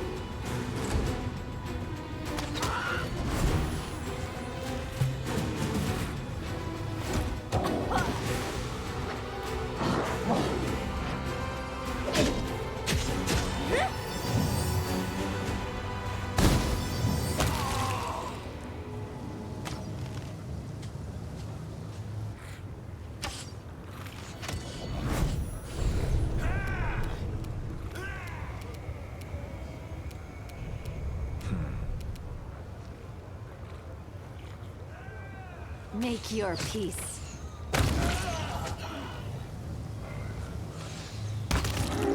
Nice.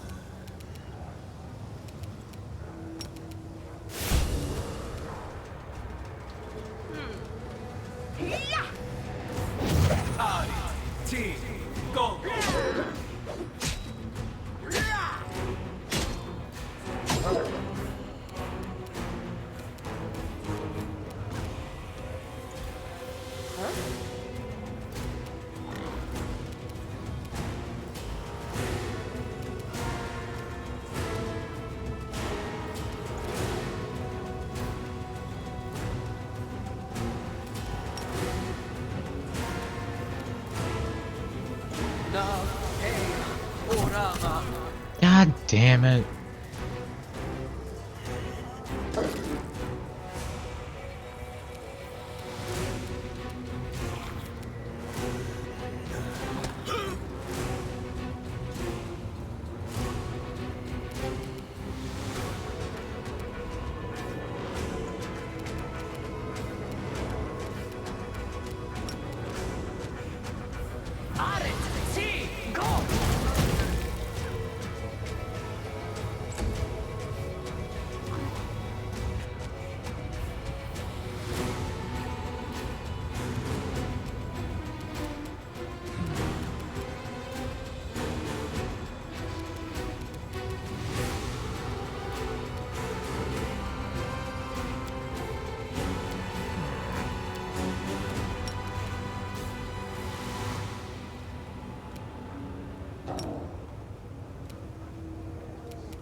I will resist.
Ha!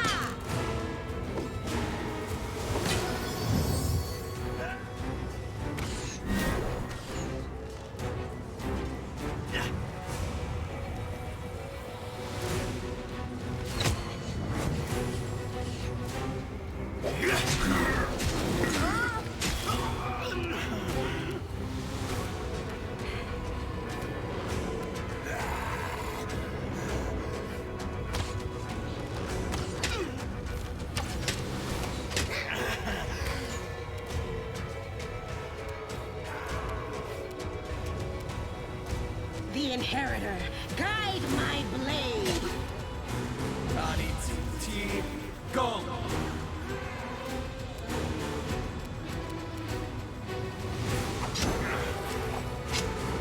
Didn't know I had it in me.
Prepare yourself.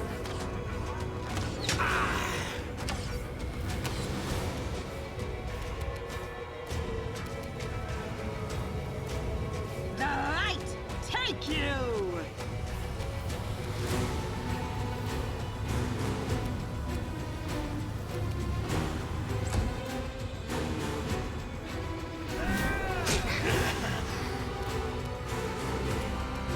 Cover me, all right?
Ah, I did the wrong thing.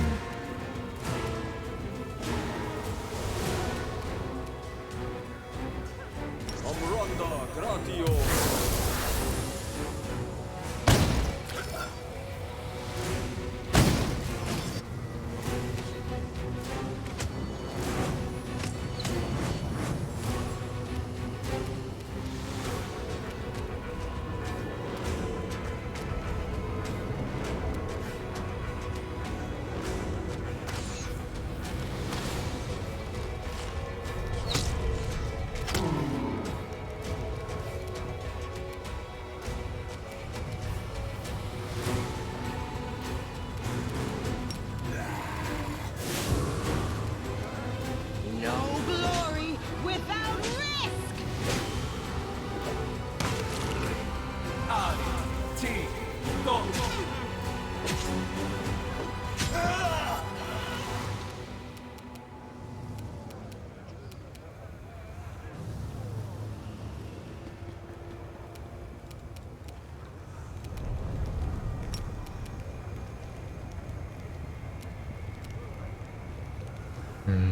That's not gonna do anything.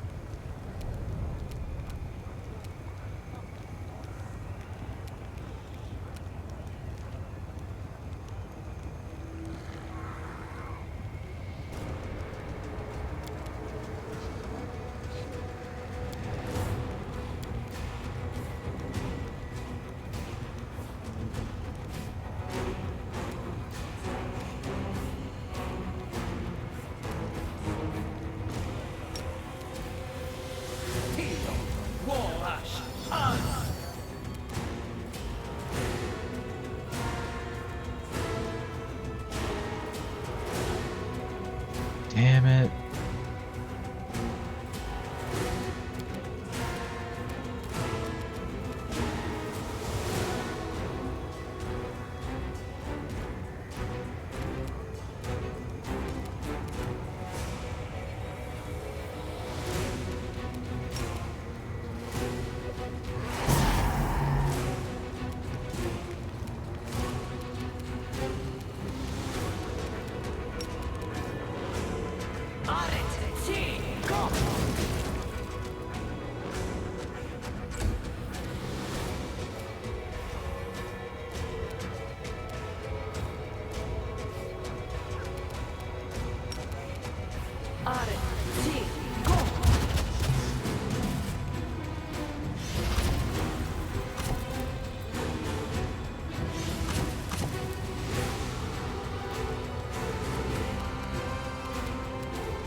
Laboranes Sentes.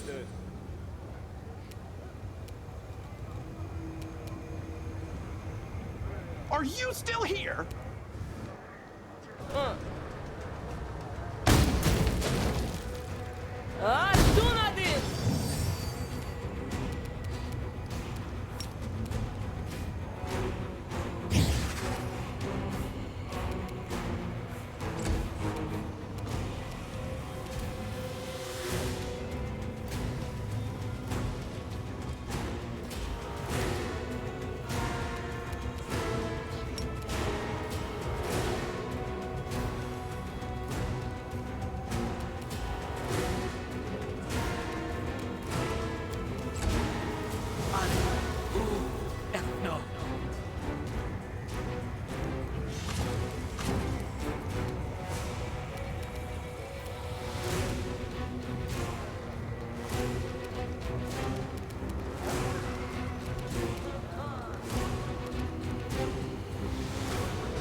I'll remove this obstacle.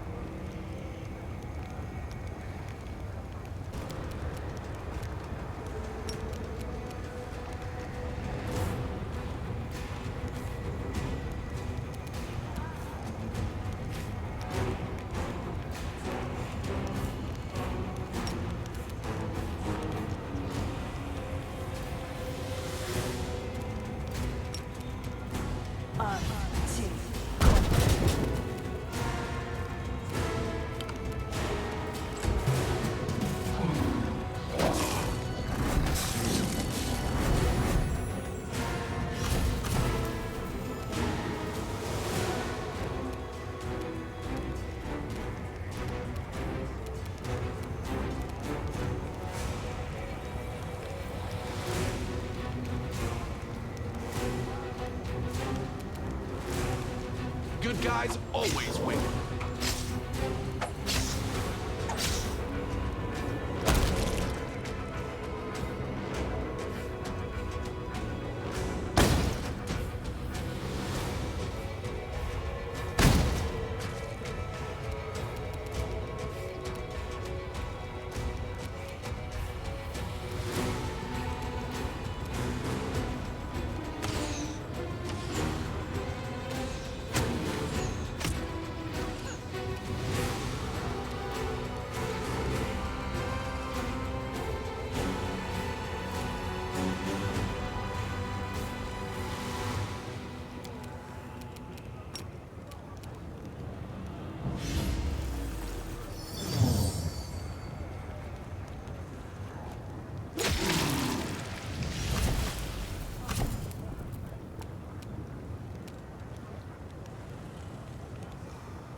Luna, guide my hand!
Make your peace.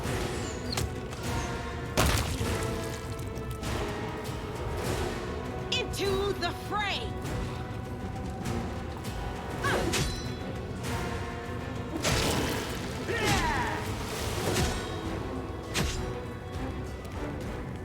Stab you or zap you? Why not both?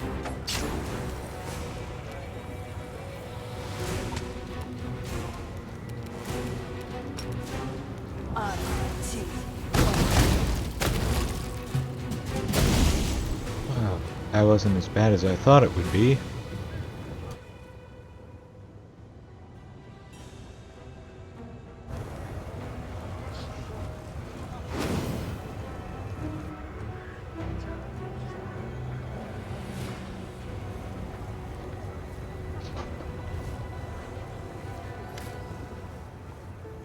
Have mercy. You got your dragon back. There's no need to kill me.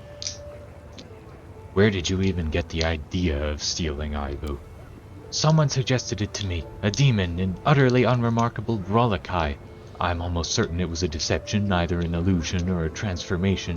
I have an eye for such things, but I didn't care. He casually mentioned that a tempting outsider would be paying us a visit, and I fell for it. You need to seek your true enemy, not prosecute a poor artist like me. I'd rather get my hands dirty than leave scum like this alive.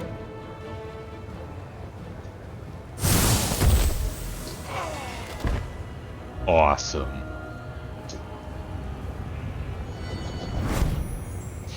Quite impressive.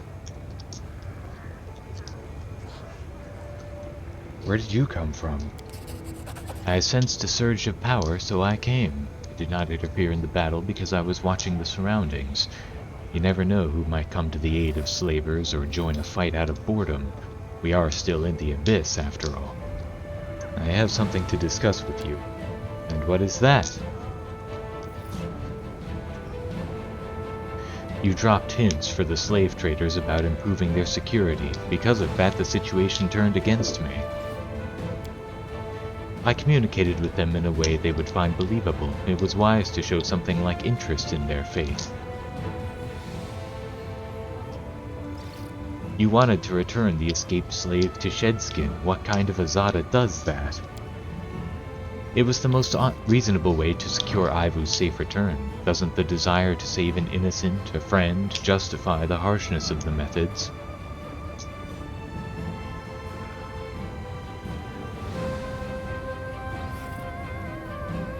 You possess telepathy, which is unusual for Azadas. I've already mentioned that any sufficiently skilled spellcaster can master telepathy. You didn't seem to recognize the Song of Elysium that Arushale sang for you. That's enough. I can see this has gone too far. Well, acting was never my calling. Let me introduce myself properly. Mephistopheles, Archdevil of Hell. By the light of heaven! An archdevil here in the abyss! And you've accompanied us this whole time. This is so much worse than I thought. You lied to me? Oh, not at all. If you recall the words I spoke to you, or to any of the other insignificant inhabitants of this city, you will find there was no obvious lie in them. I suppose I should explain myself, tell you why I followed you, and what the mission of Early Sunset was. The emergence of a new figure with unknown powers could not fail to attract attention on a range of planes. Initially, I came to take a closer look, find out the source of your abilities, and perhaps even help. The Demon Lord Baphomet dealt a grievous insult to Hell in the past, and supporting his enemies is certainly in my interests. But when I got to know you and your band of renegades, any benevolent plans and aspirations came to an end. I don't think you are capable of realizing how problematic the nature of your existence is. The mortal perspective is too narrow to understand events of universal significance.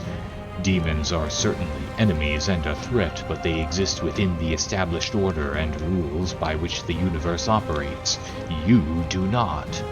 Even the most chaotic of gods are forced to obey the unspoken agreements that exist, and very rarely do they dare violate them. You do dare. You are a mortal with an ever-growing semi-divine power. You are a true mortal, and therefore no contracts or restrictions concerning divine essences apply to you. You can move across all planes, wield your power, destroy the designs and established order of millennia, and Hell has no lawful means of stopping you. Therefore, in the grand scale of the universe, you are a much greater problem than Baphomet, Descari, and all the other demon lords combined. Raynor, do we have to listen to him? It's so boring, I'm already falling asleep. Can't we just hit him on his horned head and send him packing?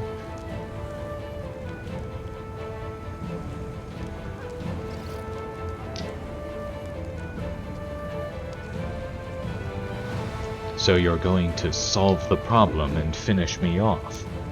If the Abyss does it for me, I won't be upset. Don't expect me to bow down before the forces of Hell. That will never happen. It only means your end is inevitable. But that is all to come. I do not wish to linger any longer in the realm of Nocticula, that lover of backstabbing with a pathological drive to kill powerful beings. If you happen to survive, we'll meet again. If not, the problem will have solved itself.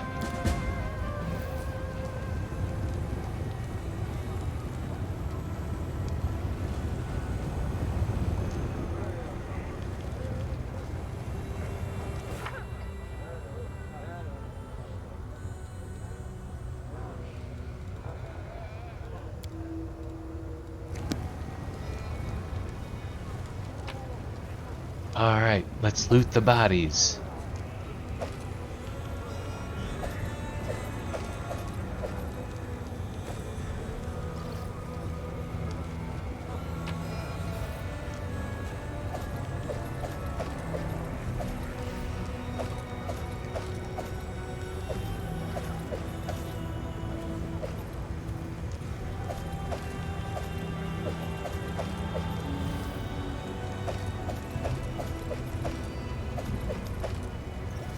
Hey, he still has the 30,000 gold I paid him.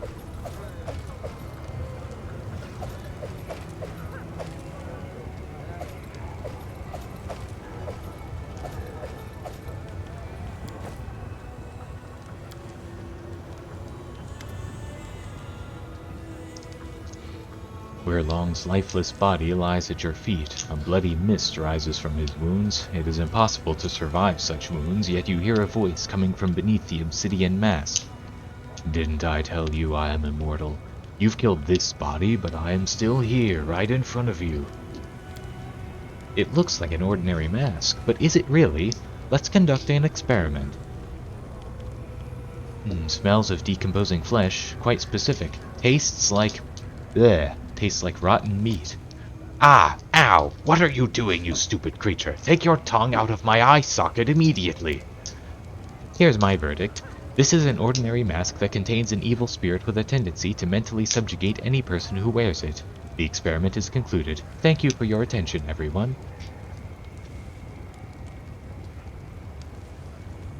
Are you a mask? A living mask? So it was you I've been talking to all this time. I am the first champion of the Battle Bliss, the great warrior and necromancer Weirlong. No one could say how many victories I won because they stopped keeping count. I was belligerent and bloodthirsty, and my gifts impressed Death herself. So when my luck turned away from me and my life was bleeding out in the arena, Death gave me a gift. She placed my spirit in this mask. So under different names, I have claimed the champion's title again and again. Is this your body? Of course not. My mortal remains have long since turned to dust and black sludge. This body once belonged to one of my followers. A couple of decades ago, the gladiator wearing my mask perished and I took his body. My magic has kept the flesh in good condition all these years. Sadly, you destroyed this body beyond repair, and now I must find a new vessel. The Lich, Angel, Demon, Trickster. I guess I'll just take the mask. Punch the mask as hard as you can. Foolish. Do you really think you're stronger than Death? She protects me and you cannot overpower her.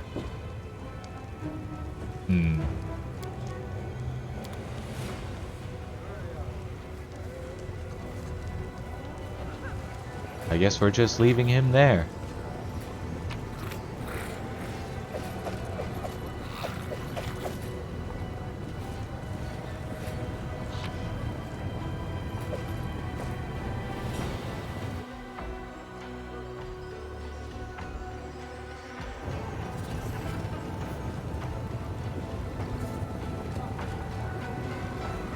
Yeah, they've already lost their minds.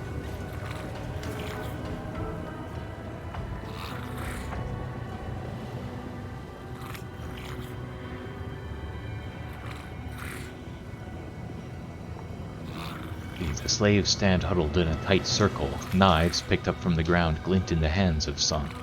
It is almost as if the scent of demon blood has imbued their exhausted bodies with new strength. They are clearly no longer willing to simply watch their lives be bargained away. One of them, a young man with an injured leg, flashes a bloodthirsty grin at you. So what's next, sir? Should we run, or should we face death here? We won't go back in a cage. We've had enough of this demon filth. You can take refuge at my camp. Iomade bless you. Thank you for standing up for us. We'll never forget your kindness. You did as every true Galarian should by saving the people from your homeworld from slavery. Thanks to people like you, my heart holds no doubts that we will emerge victorious from this struggle.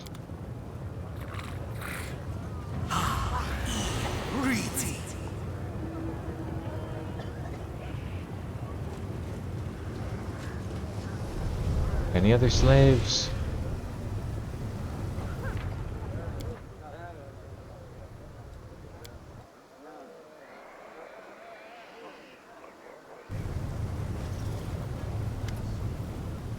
The Azamars no longer look broken. Hope has brought the pale glow of heavenly fire to their eyes. One of the women clutches a hairpin that by some miracle went unnoticed by the guards. Resembling a gleaming stiletto, it ends in a rather vicious-looking point. With their expressions alone, the slaves send a clear message. Don't dare come near us, we stand ready to defend ourselves. Help us, kind sir. We know you are no stranger to compassion and mercy. Your aura warms our hearts like the sun of our beloved Galarian.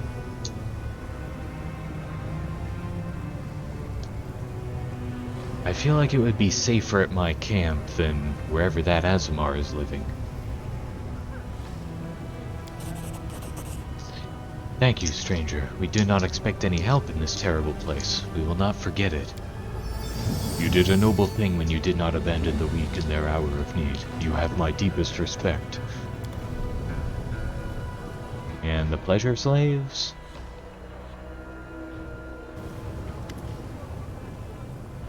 Did you kill Daddy Dunk? You won't hurt us, will you? Take us to your palace. We'll obey you. We will serve you very well. Don't worry, we'll take you to a truly good place. It doesn't look like any place you're used to. At first you'll feel uncomfortable, but you'll grow to love it.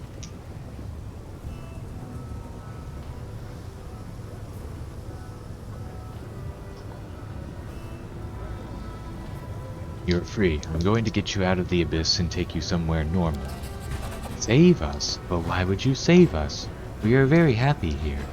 Perhaps we should return to your camp first, and then we can have some fun. You'll like it so much you'll never want to leave the abyss. These poor souls, raised by demons like cattle for the slaughter. You have broken their golden chains. At first they will hate the harsh world you have delivered them into, but only because they are so naive. I, however, celebrate your compassion. Any other slaves? Oh, more loot.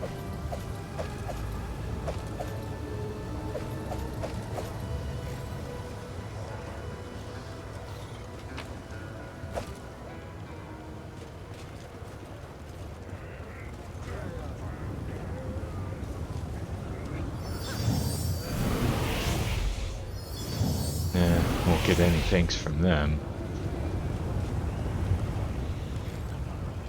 Yeah, I think that's all of them.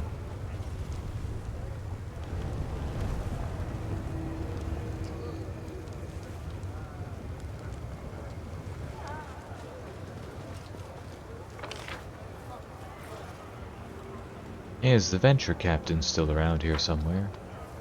Maybe I need to leave and come back.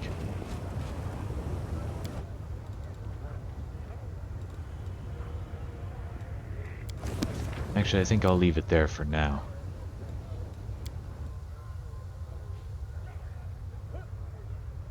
Yeah, it's already been pretty long. So thanks everybody for watching. I'll see you all again some other time.